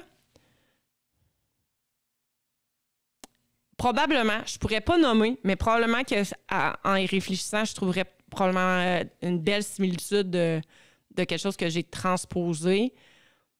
Je pense que je suis moins... Je suis capable de dire que je suis moins dans le perfectionnisme avec mes athlètes en coaching de course que ce que j'étais dans la danse. Parce que la danse, ça reste que c'est un sport de perfection. On n'a pas le choix. On est jugé parce qu'on est. C'est ça, la danse. Mais je pense qu'en course à pied, j'ai réussi à pas trop transposer ça. Fait que je répondrais à l'inverse. Ce que j'ai réussi à pas amener en course à pied, c'est vraiment le côté plus... pas sloppy, là, mais tu sais, le côté comme plus loisir, là, plus... Plus loisir, puis aussi, tu sais, quand on fait du ultra... Quand tu fais du ultra-trail, moi, je l'avais pas. Ça y est, il se commet déjà. Tu sais, tu cours pendant 10 heures, 11 heures, 12 heures, Ouais. 30, jusqu'à 30 heures et plus. Tu l'as dit, une chorégraphie, c'est 3 minutes 30. Ouais. Tu peux pas faire 50 erreurs dans une choré de 3h30. De 3 heures. De 3 minutes 30. Ben, tu peux en faire, là, mais ça va pas bien. Ça va pas bien. Que tu es dans un ultra-trail, tu sais, si vous avez déjà fait une randonnée ou marché dans le bois, vous avez tous déjà pogné une racine. Oui. Oui. C'est-tu une erreur? C'est ça. C'est que, tu sais, c'est peut-être un accro de passage, mais qui va être bien moins Impactful. impacté pour la fin. Tandis qu'en danse, quand tu es en groupe, tu sais, la petite erreur peut paraître... Tout le monde part à droite, tu pars à gauche. T'es pas sur le temps. Tu sais, la petite erreur peut paraître, puis ça peut être plus fatal, effectivement. Effectivement. Quelqu'un qui décide de commencer à s'entraîner à la course à pied. Mm-hmm. Puis qui dit « Ah, j'ai jamais couru. Ça me tente de courir. J'ai un travail sédentaire. Mes enfants sont rendus à 16, 17, 18 ans. J'ai un peu plus de temps pour moi. » T'aurais-tu un petit conseil à leur donner? Hey, moi, je vais être la plate qui va dire tu vas commencer par 3 fois une minute. Je vais être la personne qui est plate comme ça, mais je vais dire c'est un passage qui est obligé. Si la personne est sédentaire, mais qui a déjà eu un background sportif, tu sais, à un moment donné, ça va peut-être débourrer puis on va être capable d'avancer plus vite. Mais il faut commencer par du fractionné. Il faut commencer par aller marcher. Il faut commencer par s'activer. Il faut juste bouger. Tu sais, la course, c'est la finalité. Quand tu vas être rendu à la course, là on va être rendu. Là. Mais avant, là, il faut qu'on te prépare, là. T'es assis, tu sais. C'est comme les chandails d'évolution, là. Oui! Les singes, puis là, tranquillement, c'est pas ça, vite. exactement. Là, on pourrait remplacer le singe par quelqu'un qui est à l'ordinateur, oui. puis tranquillement, pas vite, il se lève, il commence à marcher, faites beaucoup. Oui, puis de marcher minutes, un petit peu, mais tout le temps. Le plus souvent possible. Ben, si t'avais tendance à rester assis le soir à la maison à écouter, mettons, 3 heures de téléroman, ben, prends 20 minutes, va marcher dehors, hiver comme été. T'sais. Mais ouais, faut qu'on les commence. C'est peut-être l'erreur que beaucoup font, puis qui fonctionne un peu dans un court laps de temps. Tu sais, de commencer puis de dire comme, je vais me mettre à courir, mais aller courir 5 km, là. Puis là, on l'a tout fait un peu, là. Tu sais, mais c'est ce qui fait, c'est que là, les bobos vont commencer à sortir. Puis là, ben là, il y a une tendance qui tend à changer, je pense, mais les gens, longtemps, ils se disaient, ben là, je cours, donc j'ai mal, donc c'est normal parce que je cours. Donc, je continue à courir parce que quand je cours, j'ai mal, mais c'est normal parce que je bouge. Tu sais, là, je pense que la tendance on essaie de transformer la vapeur un peu, mais c'est ce qui fait, je pense, que les gens, après 1 ou 2 années de course, arrêtent parce que là, ils stagnent, parce que là, les blessures sont arrivées. Mais quand on les commence, pour l'avoir fait, puis pour l'avoir vécu, parce que on a tous vécu la blessure, de recommencer à la base de 3 fois 1 minute, c'est plate. Hey, surtout au mois de décembre, il faut que tu t'habilles pour 3 fois 1 minute. Boring. Mais tu sais, moi, je disais au monde, ben, au lieu de marcher 5 minutes, marche en 10. Fait qu'au moins, tu vas être habillé pour 10 minutes de marche, 3 fois 1 minute de course. Fait que tu sais, ça te fait 15 minutes. Quand même, à moins 30. C'est quand même un beau challenge. Fait que, ouais, vraiment fractionné. Puis là, on parle de quelqu'un là, qui. Ça peut faire des mois ou des années qui n'a pas vraiment bougé. Puis qui réhabituer vos articulations et vos muscles. Hein?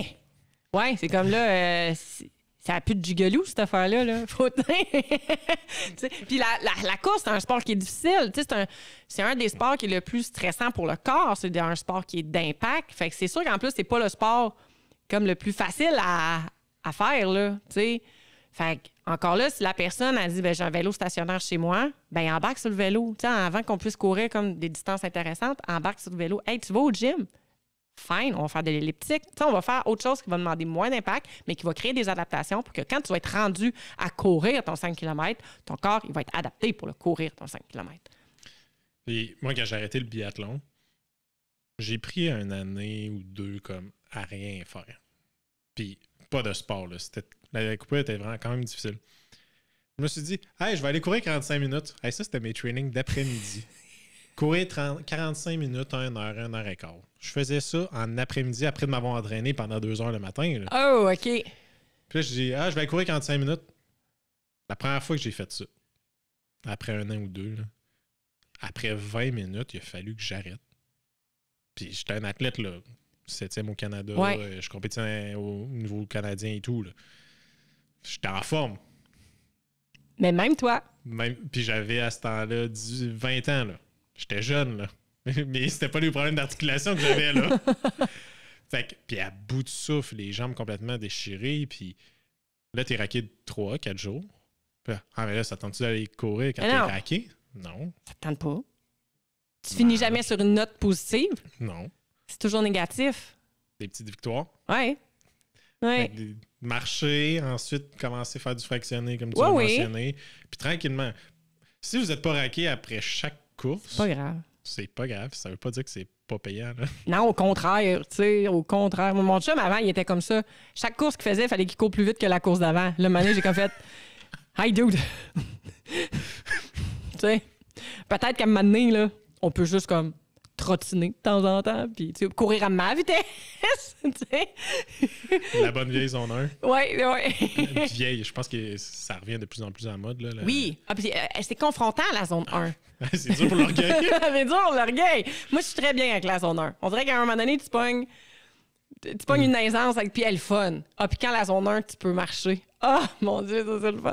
Mais ouais, les gens, je leur dis tout le temps, quand tu penses que t'es en zone 1, t'es pas en zone 1. Tu sais, t'es rapidement en zone 2, qui est correct aussi, mais c'est confrontant à la zone 1. Puis moi, je compare toujours ça, mettons, aux athlètes kenyans, qui, eux, ont une zone 1 à genre 5,35 du kilo. Ouais. Si eux, là, leur zone 1, c'est 5,35 du kilo. Moi, ma zone 1, c'est pas 5,30. Tu sais, ça se peut pas. C'est lent, une zone 1, puis c'est plus lent que ce qu'on pense. Fait que c'est là que moi, j'aime ça, le calculer, faire un test de... Un test de VAM, peu importe le test, puis juste calculer pour que les gens ils vont comme mais c'est donc bien lent de la zone 1. Ben, c'est ça. Ça te permet d'augmenter ton volume en créant des adaptations sans te blesser. Puis ça permet que quand après ça, tu fais de l'intervalle, tu fais de la puissance, ben ton corps il est prêt à l'encaisser. Il attend juste ça. Là, t'sais. Mais ouais, c'est très confrontant. Et les athlètes, ils me le disent. Moi, ce que j'ai vraiment... J'en ai fait un test de lactate cette année au crew. OK, ouais. Puis j'ai vraiment hésité longtemps. C'est quand même dispendieux. Ouais. pour quelqu'un qui fait ça pour le fun. Puis que son Ouais, objectif, effectivement, c'est ouais. juste de faire un marathon.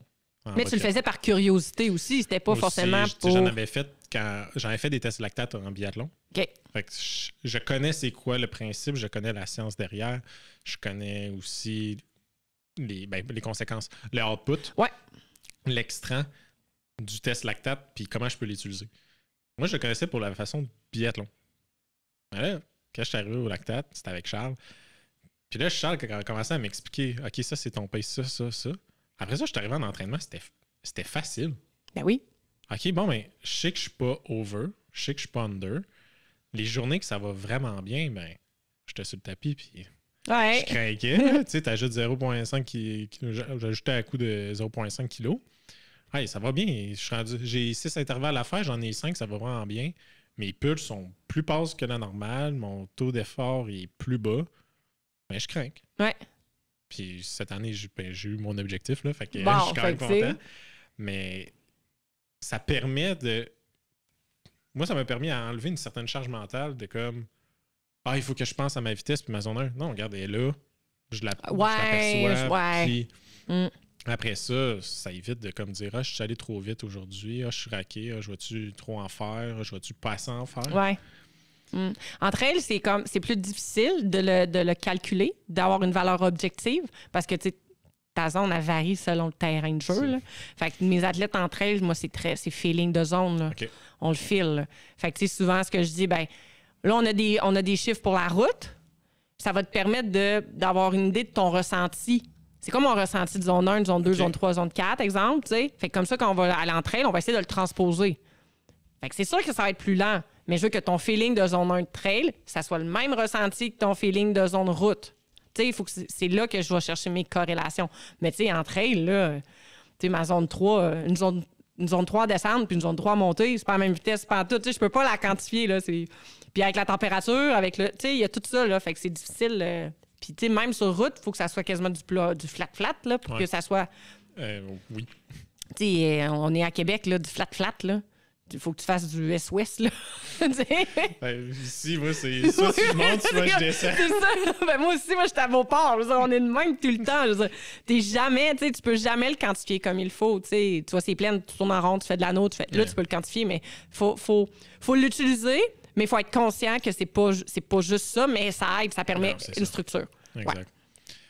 Ouais. T'es coureuse, t'es entraîneur de course. Ouais. Mais t'es aussi juste masso. Je suis aussi juste masso. Oui.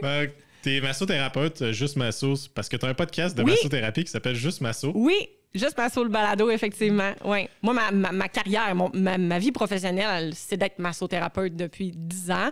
Puis, ben, la course, tu sais, le coaching, j'appelle pas ça un sideline, là. Ça fait aussi partie de ma vie professionnelle parce qu'en massothérapie, à un moment donné, mon corps, il y a une limite qu'est-ce qu'il peut faire par jour. Fait que si j'ai envie de faire autre chose, ben j'ai quand même, il me reste du temps pour pouvoir le faire. T'sais, fait que c'est comme j'ai 2 emplois, mais ma formation professionnelle, je suis massothérapeute. Ouais. Puis j'ai un balado, effectivement.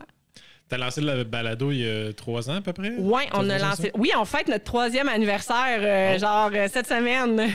On pop les 3e bulles cette semaine. Ouais, ça fait 3 ans qu'on a ça. J'ai parti ça avec un collègue qui est massothérapeute. C'est un collègue ami de jour 1 d'école.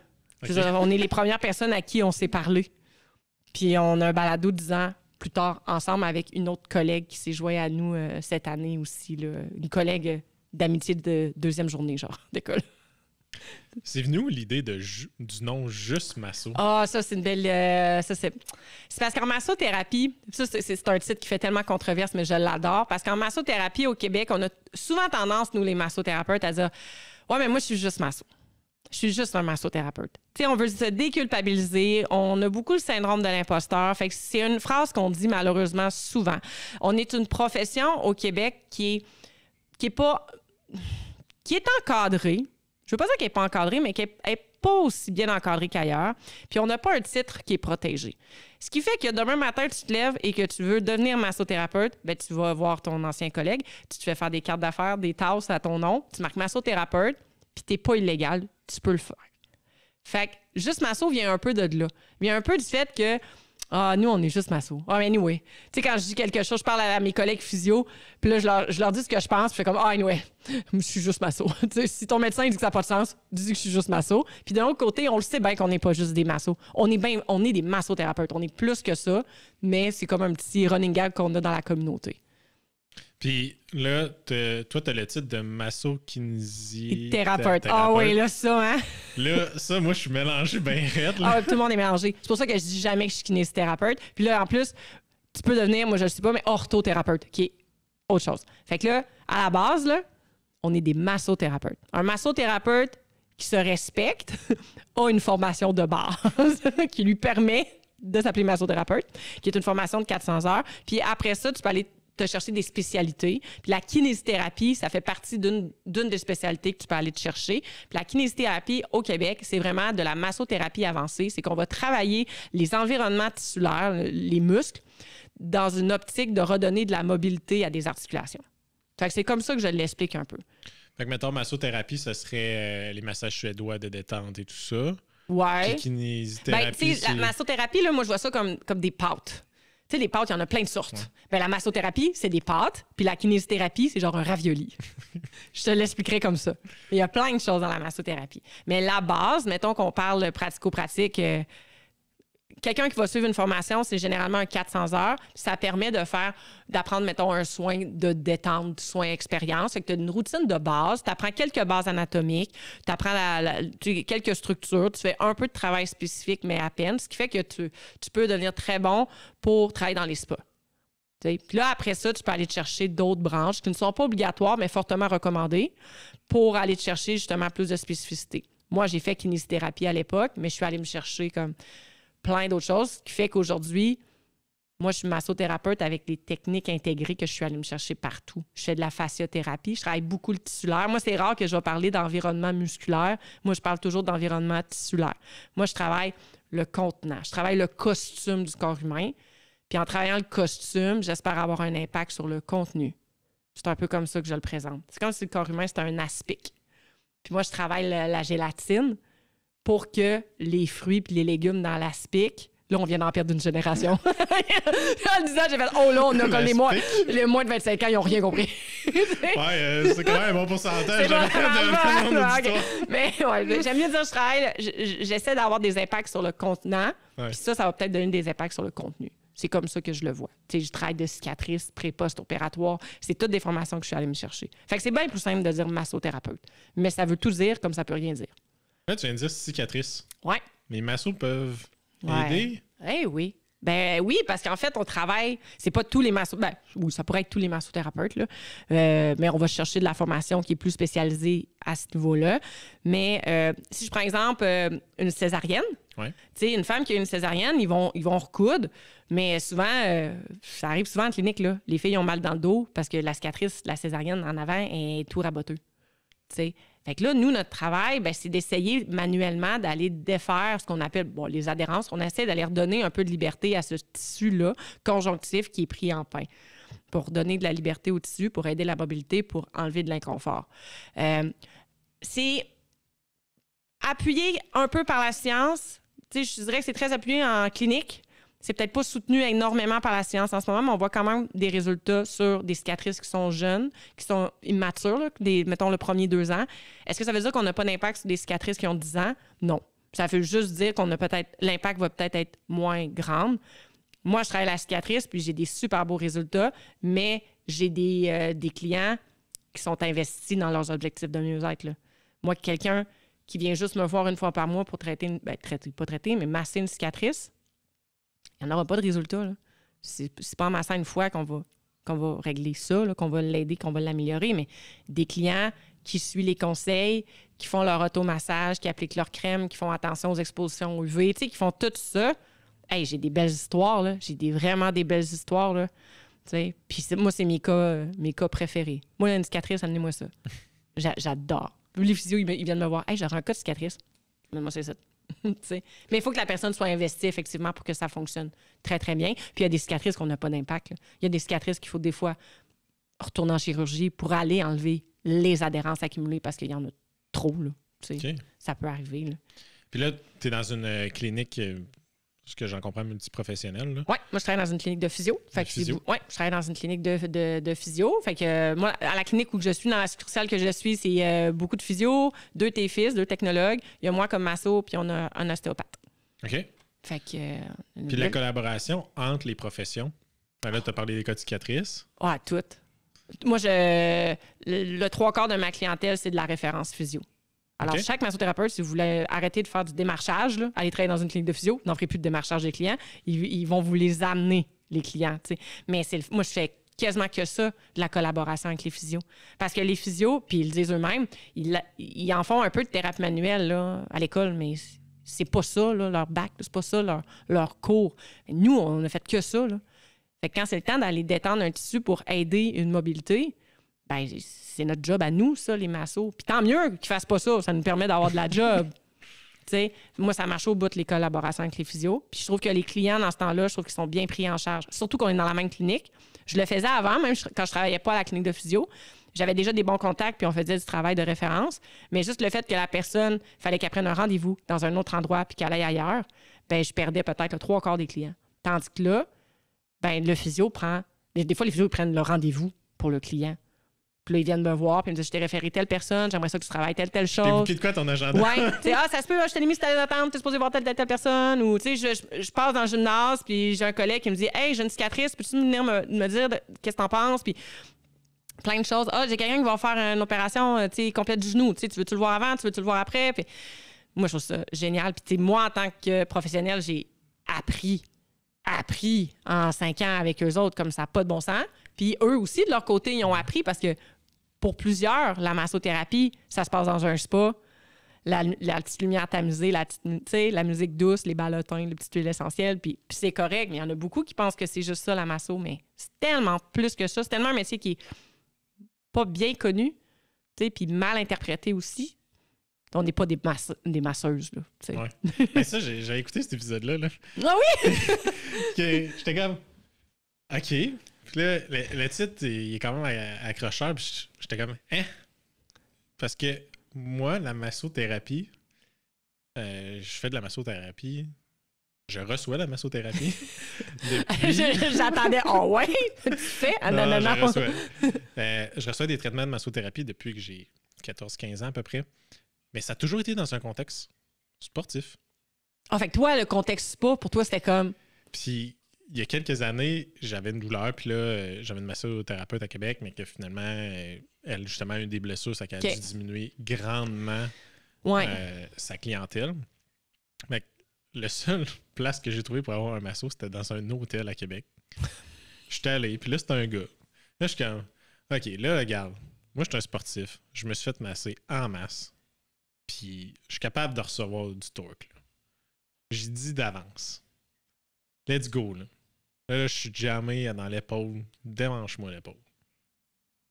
Hey, je suis sorti de là, j'étais comme, ouais, finalement, il aurait pu prendre une plume, ça aurait fait la même affaire. Là. Oui, parce que dans les spas, dans les hôtels, dans les centres de relaxation, en théorie, ils devraient pas être spécialisés là-dedans. C'est une opinion que j'ai, là, mais en théorie, si on regarde, mettons, en France, ce qui se passe beaucoup, en Europe, ce qui se passe beaucoup, c'est que tu vas avoir des massokinésithérapeutes là, qui vont faire de la thérapie manuelle, qui vont masser, qui vont faire plus du biomécanique thérapeutique.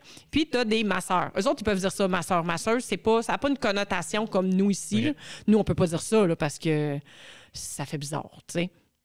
Mais les masseurs-masseuses, ce sont des praticiens en massage. Eux autres sont experts en routine de massage. De relaxation. De relaxation, de soins expérients. Ils vont faire des pierres chaudes, ce qui fait que quand tu vas dans un centre de massage, dans un salon de massage, une autre affaire que nous, ici, on peut pas dire, ben, tu t'attends à ça. Parce que tu sais qu'ils sont professionnels là-dedans. Ils ont toutes les formations pour faire ça. Ici, bien, forcé de constater que dans les dernières années, ce qui est arrivé, c'est que les gens connaissaient pas trop la massothérapie il y a longtemps. Puis, quand il avait mal, là, il est allé voir le physio, ça n'avait pas marché, parce que là, il avait donné des exercices. Hey, ça, c'est-tu plate, hein? Tu sais, le physio, il n'avait pas touché, il avait donné des exercices. Il est allé voir le chiro, pas eu tant d'effet. Il est allé voir l'ostéopathe, il avait fait des affaires bizarres, il avait tourné son doigt dans un nombril. Tu sais, les ostéopathes, on ne sait jamais trop ce qu'ils font, puis c'est toujours drôle, mais ça fonctionne. On ne sait pas ce qui fonctionne. Mais touche une oreille, puis ça trigger dans le gros orteil. Puis là, t'es comme, ben là, je vais venir voir quoi? Ben, je vais aller me faire masser. Puis là, la seule place où ils savent qu'il y a de la masso, c'est dans les spas. Fait que là, ils vont là. Fait que là, les massothérapeutes dans les spas ont comme ils n'ont pas eu trop le choix d'avoir du thérapeutique puis du spécifique, mais à la base, ils sont pas formés pour ça. Puis souvent, quand ils ont fini leurs 400 heures, on les pousse dans les spas pour qu'ils aillent se faire la main. Fait qu'ils n'ont pas non plus tout le background biomécanique qu'après ça, nous, on a en clinique privée, tu sais, ou quand tu es à ton compte, tu te spécialises dans le sport. Fait que, tu sais, c'est normal. On est un des seuls endroits au monde, au Canada, puis même beaucoup au Québec, où que la massothérapie est intégrée dans les spas. Ailleurs dans le monde, il y a plein d'endroits où c'est complètement deux choses différentes. Fait que c'est pour ça que nous, on l'associe beaucoup aux soins expérience. Puis moi, je le dis, quand je vais dans un spa, moi, là, hey, mets-moi-en de l'huile partout, là. Amène-moi toute ton expérience. Englobe-moi. Tu sais, si je veux quelque chose de plus biomécanique, de plus spécifique, je les ai, mes connaissances, je les ai, mes collègues. Si je vais dans un spa, impressionne-moi. Tu sais. Mais là, toi, t'es allé dans l'hôtel, mais là, toi, ton attente, c'était l'épaule, là. Mais c'est comme si t'étais allé au McDonald's et t'avais demandé une salade. Ils en font. Mais c'est pas leur spécialité. Fait que s'il y a des gars qui écoutent, à la Saint-Valentin, aller dans un spa. Oui! Un spa pour un massage de détente. Oui, ouais. Puis tu sais, les gens ils disent comme ah ouais, j'étais allée me faire masser puis c'était du flattage. Ben oui, c'est ça. C'est ça. Une routine de détente, c'est plus du flattage. Mais un flattage, il peut être comme assez profond, là. Tu sais, il y en a des bons massothérapeutes dans les spas, là. C'est pas juste comme des gens qui ont fait que 400 heures puis qui ont juste une routine. Il y en a des très, très bons, puis il y a des spas, il y a des centres qui ont des très belles routines aussi. Mais comme partout, il y en a des moins bons. T'sais, comme il y en a des massos qui sont pas bons dans leur propre clinique à eux ou qu'on n'aime pas ça, je veux dire, c'est des pâtes. On n'aime pas tout ça de la lasagne. Ben, c'est comme les entraîneurs. Oui, même chose. Même chose. Des fois, ça ne fit juste pas avec l'entraîneur de course à pied, puis on n'a pas la même personnalité, ça ne fit pas. Puis il y en a qui c'est comme, je sais pas pourquoi ça fit, mais ça fit. C'est ça. Tu sais, moi, quand tu viens me voir en clinique de physio, ben, il faut pas que tu t'attendes à de la petite musique douce. Tu sais, moi, le gym est à côté de ma salle. Fait qu'il y a toujours quelqu'un qui court sur un tapis pour faire un éval de bio tout le temps. J'ai la machine à glace à côté sur le mur. Fait que la machine à glace qu'on n'utilise pas, tu sais, elle est toujours en train de faire de la glace. Il y a le technologue en physio qui donne un cours de groupe, il y a de la musique. Je veux dire, hey, c'est pas un environnement de spa, là, mon affaire. Là. Fait que, tu sais, c'est arrivé quelques fois là, que la personne, elle arrive et qu'elle s'imaginait comme un soin expérience. Puis moi, je masse pas d'huile. C'est décevant en plus, là. Fait que, tu sais, c'est décevant, là. Mais c'est pas la place. T'es dans une clinique de physio. Fait que, tu sais, des fois, c'est de gérer, d'essayer de bien gérer l'attente puis de bien se vendre pour être capable, justement, de bien expliquer ce qu'on fait, tu sais. Au niveau... Une des raisons de pourquoi t'es là, c'est que, Émilie, tu l'as nommé tantôt, elle a partagé dans un groupe chat que j'ai avec elle un guide d'automassage. Ouais. Moi, en tant qu'athlète de biathlon, j'étais quelqu'un qui s'est roulé avec des balles, des rouleaux en mousse, des Tiger Tail. Je m'étirais énormément. Mais l'automassage, c'est la première fois que j'entends qu'il y a comme de quoi qui existe pour ça. Puis il y avait Mon Dieu, tu vas pas sur YouTube souvent, toi, parce qu'il y en a plein sur YouTube. Ben, j'allais pas écrire YouTube automassage. T'avais peur de... C'est ça.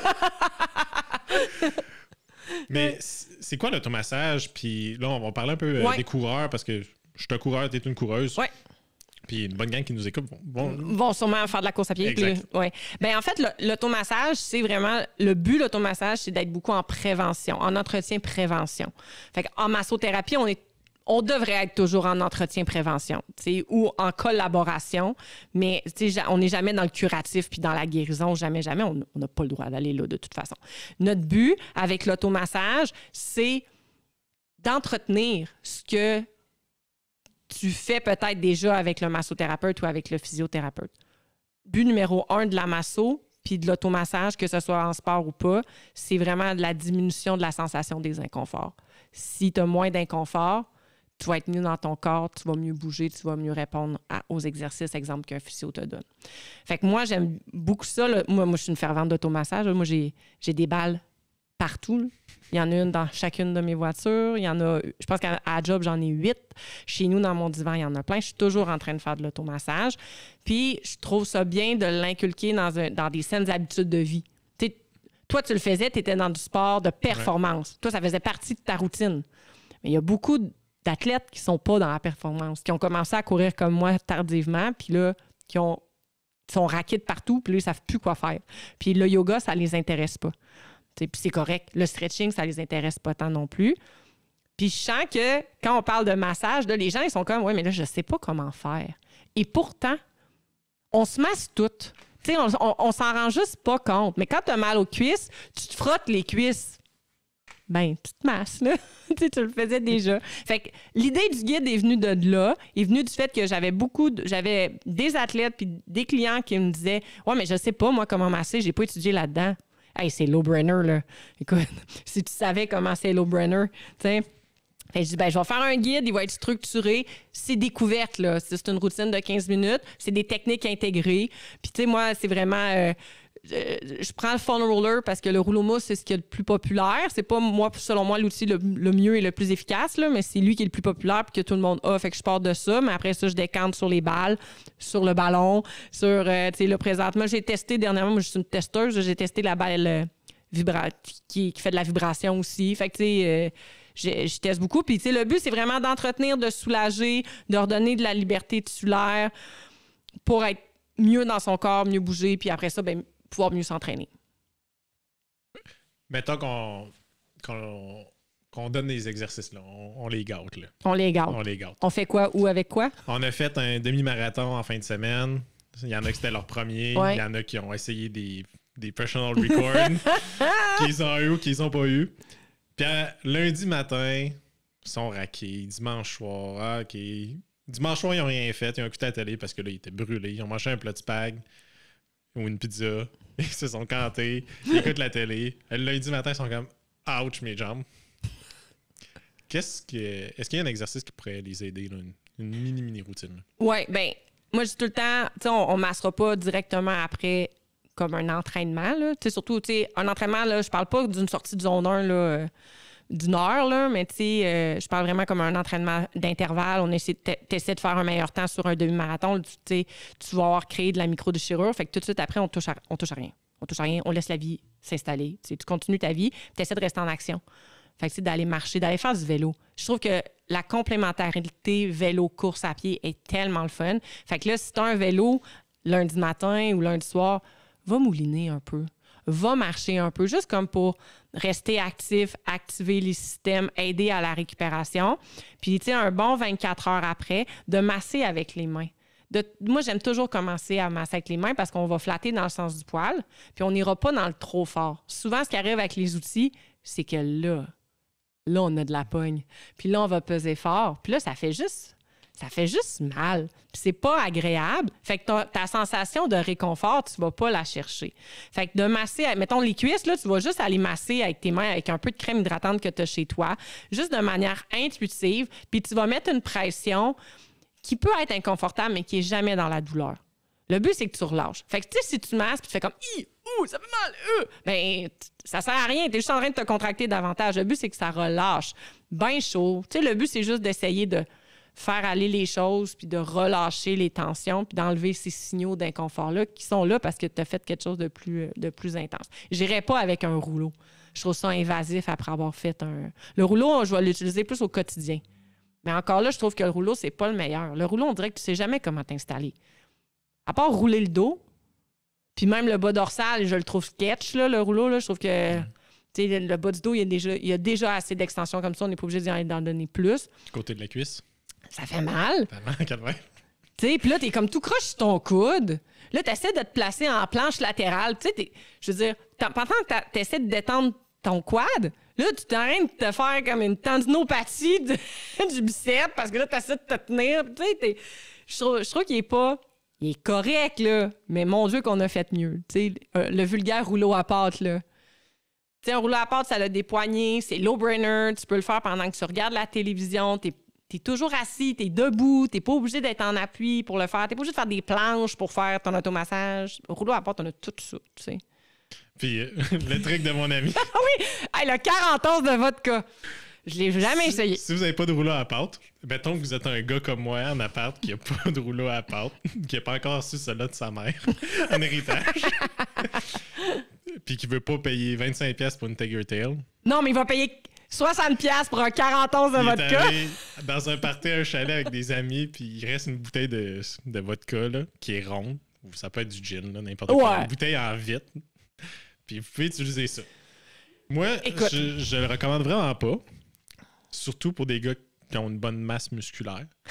J'ai juste peur de la casser. Hey, tellement. Je n'avais pas pensé à celle-là, mais Puis non, là, ouais. vous avez quand même toutes les veines puis les artères fémorales qui passent. Là. Moi, c'est comme mon ami m'a dit ça, je suis comme Hey, c'est limite.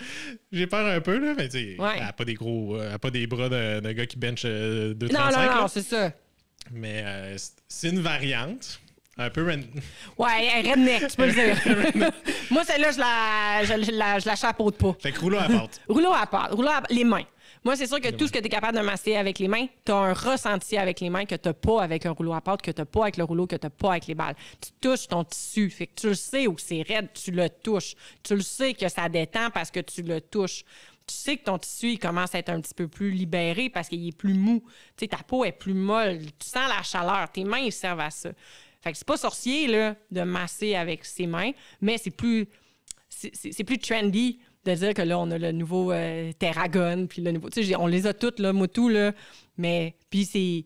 Tu sais, une balle, c'est très efficace parce que je trouve que tu vas aller chercher, là, comme des points qui sont un peu plus profonds, statiques, chose que des fois, avec les pouces, ça va être plus difficile à aller chercher. Moi, je travaille avec mes coudes. Mais là, rendu là, plus tricky. Moi, c'est ma job, là, fait que je sais quoi faire là, avec mes coudes, puis comment travailler avec mes mains pour aller chercher des trucs un peu plus en profondeur, tu sais. Mais un point dans l'épaule avec le coude, c'est un peu rough. Hein? C'est un peu tough à faire tout seul. Là. C'est un peu tough, effectivement. J'ai jamais essayé, mais effectivement, c'est un peu tough. Balle de tennis ou balle de baseball? Balle d'automassage. Balle de tennis, c'est la plus polyvalente dans sa forme, mais pas la balle du Dolorama. Parce que la balle du Dolorama, c'était moindrement pesant, elle explose. Fait que, tu sais, balle de tennis Wilson, pour ne pas les nommer, t'achètes en paquet de 4. T'en as 4. Une sur ton divan, une dans ton lit, 2 dans ton char. Tu sais, une dans ton sac d'entraînement. Fait que t'en as partout. Je trouve que la balle de tennis, c'est le fun. Son seul hic, c'est que le tissu, il est comme rugueux. Fait que si tu le fais en contact peau sur peau, puis que tu bouges ta balle, ben là, ça peut devenir irritant. Chose que la balle d'automassage, ben, elle est faite pour ça. Assez. Balle de baseball, pour les structures un peu plus grosses, oui. Il y a des balles d'automassage qui sont un peu plus grosses. J'en ai une, là, environ grosse de même. T'sais, fait que moi, celle-là, je l'aime bien pour fessiers, les grosses masses, okay, ouais. le dos, peut-être pas un pec, là, mais tu sais. Puis la balle de golf, je l'ai déjà utilisée. Hey, je la trouve intense, la balle de golf. Moi, je la fais, mais je la conseille peut-être pas d'entrée de jeu. Je trouve qu'elle est invasive. Tu sais, si tu commences en automassage puis que tu commences avec ta balle de golf, tu vas arrêter. Ta carrière de golfeur va arrêter même là. pas bonne chance. c'est comme, tu vas la perdre, là, tu sais. Ouais. Puis la balle de vibration que je suis en train de tester est cool, mais c'est un gadget. C'est pas la chose que je recommande le plus. Puis il y a un autre outil que j'ai lu sur ton blog, sur ton site web, Ouais. que j'avais jamais vu. Qui est l'outil. Qui est l'outil. Veux-tu en parler? Oui. C'est le ballon. Le ballon de. Hey, en plus, j'ai pensé de l'apporter, puis ça m'est complètement sorti de la tête. Ça, c'est moi. Ça fait partie de mes grandes qualités. C'est un ballon. Ceux qui font du pilates, vous le connaissez, ce ballon-là. C'est le fameux ballon de pilates. Nous, on l'appelle le ballon d'automassage. C'est un ballon un peu... Les gens qui le connaissent pas, là, c'est un ballon environ gros comme un ballon de ballon prisonnier. Okay. Le un peu plus petit dodgeball. que le ballon soccer. Ouais, comme du dodgeball, là. Fait que c'est environ gros de même, là. Puis, tu peux le gonfler à différentes pressions, ce qui fait que tu peux aller travailler différentes profondeurs de tissu. Puis, le tissu, il y a comme une espèce d'adhérence. Il y a comme un rubber, un petit rubber qui fait... Je m'excuse, parce qu'à chaque fois que je dis un anglicisme, moi, je suis la première à dire aux gens comme hey, à quel moment ce mot-là, ça a été difficile de le dire en français, qu'il a fallu que tu le dises en anglais. Et là, je pense à tous les mots que j'ai dit en anglais, puis tous mes amis qui vont me dire t'as dit rubber. Le tissu, il y a comme une adhérence dessus qui fait que tu glisses pas sur la peau, mais tu vas glisser avec la peau. Il va comme avoir comme une petite adhérence, une petite grippe dessus. Le ballon d'automassage, moi, je l'adore pour le travail ventral. Puis là, quand je parle ventral, je parle pas organes, là, je parle pas viscéral, mais je parle des muscles et des tissus qu'on a sur le ventre. Parce que ça, c'est des grands oubliés. Nos abdominaux. qui sont hyper importants. Puis on est dans une culture, ou du moins moi, j'ai vécu dans une culture où que les abdominaux, il fallait toujours qu'ils soient contractés. Il faut avoir des abdominaux forts, il faut qu'ils soient contractés, il faut voir le six-pack. Moi, je suis à l'époque des six-packs. C'était important d'avoir un six-pack. Puis si tu avais une petite bedaine, tu n'en avais pas de six-pack. Les abdos n'existaient pas, tu sais, ce qui est faux. Fait qu'on a toujours été dans cette culture-là qu'il fallait être tout le temps contracté, mais pourtant, il faut qu'ils se décontractent. Parce que s'ils se décontractent jamais, comment ils vont faire pour bien se recontracter après? Fait que le ballon vient vraiment masser cette région-là. Ça vient travailler tous les abdos. Ça peut même aller, quand il est mou, aller chercher l'environnement du diaphragme aussi. Fait que, puis tu sais, tout ce qui est aussi iliopsoas. On n'ira pas en contact direct sur le psoas, beaucoup trop profond, là, on s'entend, mais on va travailler par contact interposé. On pourrait peut-être avoir des incidences. En relâchant le ventre, meilleure capacité à respirer. En étant capable de mieux respirer, ben tu t'entraînes mieux. Tu sais? Puis tout le monde a l'impression qu'il respire bien. Puis là, je leur fais faire du ballon, puis là, ils réalisent qu'ils respiraient pas bien. Tout le monde. Tu sais? Fait que moi, le ballon, pour moi, c'est une belle découverte que j'ai faite il y a plusieurs années. Mais souvent, j'ai mal dans le dos, je me masse le ventre avec le ballon, j'ai plus mal dans le dos. C'est ridicule de même. Tu parles à un gars qui a mal dans le dos. Tu vas t'acheter un ballon. Tu te couches dessus. Oui, tu vas te coucher dessus. On commence toujours avec un ballon qui n'est pas trop gonflé parce que c'est quand même intense. Là. Fait que, tu sais, je dis tout le temps, tu le gonfles à 40 % pour commencer. Tu te couches à plat ventre dessus. J'aime bien mettre un oreiller entre le plancher tu mets et le ballon là, parce que ballon plancher, moi, je suis capable, là, mais tu sais, c'est pas ma première année. Là. Sinon, tu commences avec un oreiller dessus. Tu te couches dessus, puis tu vas juste prendre des respirations, puis tu vas laisser le ballon un peu s'incruster, puis un peu faire sa place. Fait qu'on n'est pas dans du massage de va-et-vient, mais on est plus dans un massage de pression que tu vas te laisser t'enfoncer dans ce qu'on appelle, nous autres, des barrières de profondeur là, pour vraiment aller détendre. Puis tranquillement, pas vite, le ballon, il va comme venir s'insérer. Il va venir s'insérer un peu en dessous des côtes. Il va venir chercher un peu les obliques. Là, ça fait full bizarre ce que je dis là, je le sais, mais c'est quand même ça. T'sais, ça va venir s'incruster un petit peu dans la crête iliaque. Fait que ça va venir libérer un peu les tissus à ce niveau-là. Les bedaines, les cicatrices, comme je disais tantôt, ça peut être intéressant d'aller libérer les tissus à ce niveau-là. Puis juste se masser le ventre avec nos mains. Juste ça, ça fait une différence. Si notre structure respiratoire ne travaille pas bien, si nos poumons n'ont pas d'espace pour venir prendre leur pleine capacité, on n'est pas capable après ça d'avoir des bons entraînements puis qu'ils soient efficaces, nos entraînements, parce qu'on est toujours à bout de souffle. On respire tout d'ici. Et ça ici, là, c'est 3 % du total de la respiration que le poumon est capable d'aller chercher. 3 %. Hey, il nous reste un 90 % gang, là, 97 à aller chercher. Là. Fait qu'il est important, là, tu sais. Puis le ballon va, tu vas... Avec quelques techniques, tu es capable d'aller dégager ce que les gens appellent les lats. Puis c'est l'intercostal, puis toute cette région-là de thoracique qui est quand même agréable. Moi, je l'aime bien. Moi, c'est vraiment mon outil de prédilection. Je le conseille à tout le monde. Puis pour les femmes, relâcher les abdominaux, est-ce que ça l'aide au niveau des crampes menstruelles? Je sais pas. Tu sais pas? Je sais pas, je l'ai jamais testé. Je suis pas très connaissante de la crampe menstruelle. Je fais partie de celles qui sont chanceuses, qui en ont pas tant. Ça serait essayé. Donc, j'invite toutes les dames qui ont un ballon à l'essayer. Puis j'aurais tendance à dire oui, pourquoi pas? Tu sais, tu as mal au ventre, tu te masses, tu te frottes. Elle se masse déjà. Fait que peut-être de l'essayer avec le ballon en douceur à 40 % ça serait à essayer. Tu sais, ouais. À suivre. On veut l'avoir dans les commentaires. Écrivez-nous en commentaire! La chose que je dis tout le temps dans les balados. On le sait pas. Écrivez-nous-le! S'il y en a qui l'ont essayé, oui. Let's go, allez-y. Ouais. Ça peut aider, tant mieux. Là. Ben, exactement. Tu sais, ça fait t'es constipé, ben, d'aller masser ton ventre, ça peut aider à réactiver un peu l'environnement des intestins puis aider. Je veux dire, quand je fais du massage pour bébé, on va les masser, la région ventrale, des fois parce que les bébés sont constipés puis on a des belles découvertes. on déclenche bien des choses. Puis au niveau de la respiration, tu sais, si vous méditez un peu ou si vous allez en yoga, ils disent respirez avec le bas-ventre. Oui. Descendez votre diaphragme. C'est comme, mais il est jammé. Ben oui, mais va le masser, ça va le déjammer, tu sais. Puis tu sais, on dit beaucoup aussi de respirer en bas, qui est vraiment le grand siège de la respiration, parce que les poumons, ils vont descendre par en bas, fait qu'ils ont besoin d'espace, puis le diaphragme va venir pousser sur les organes pour laisser de l'espace aux poumons. Mais il y a tout le côté aussi thoracique, parce qu'il y a quand même cet effet-là de vagues qui se créent au niveau, tu sais, une anse de saut qui se crée au niveau du thorax. C'est ça, tout s'élargit. Mais tu sais, souvent, moi, les gens, ils vont respirer d'en bas, ils vont respirer d'en haut, mais ils respireront pas d'ici. Mais t'es comme, mais là, si ici, ça bouge pas. Tes poumons, ils peuvent prendre une certaine expansion au niveau du thorax. L'intercostal sert à ça, à aller chercher un peu de largeur. Fait que ça aussi, c'est important d'aller le travailler. T'sais, tout massothérapeute qui se respecte va aller masser la chaîne antérieure de son client. Hey, c'était vraiment incroyable. J'ai une question que je pose à tout le monde sur le podcast. Puis là, genre, je l'ai pas regardé les podcasts, fait que je sais pas c'est quoi la question. Oh mon Dieu! Ça veut dire quoi pour toi être en santé? Ah, c'est l'équilibre.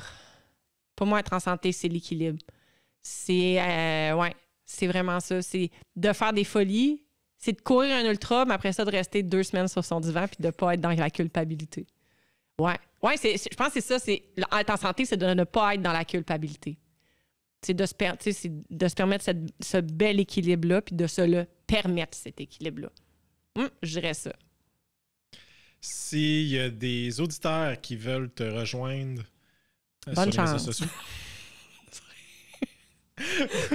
T'as répondu à mes courriels. Elle va répondre à 6h30 le matin. Là. Je te lève tôt, couche-tôt, moi. Quand on s'écrivait à 6h30 le matin. Oui, c'est le seul moment qu'on était capable de se rejoindre. Je suis réseaux sociaux, là, Facebook, Instagram, de bien compte professionnel. J'ai un site internet, ameligautier.com, vous pouvez voir. Avec le balado Juste Masso, c'est moi la face du réseau. Fait qu'on est sur TikTok également. Fait qu'il est possible de me voir la face là aussi. Puis sur Instagram, c'est A-M-A-Y. Oui, A-M-A-Y, qui date... C'est mon nom de danse. J'allais dire mon nom de danseuse, mais tu sais... J'ai pas choisi des bons métiers, moi. Danseuse, masseuse, ça marche pas au Québec, cette affaire-là.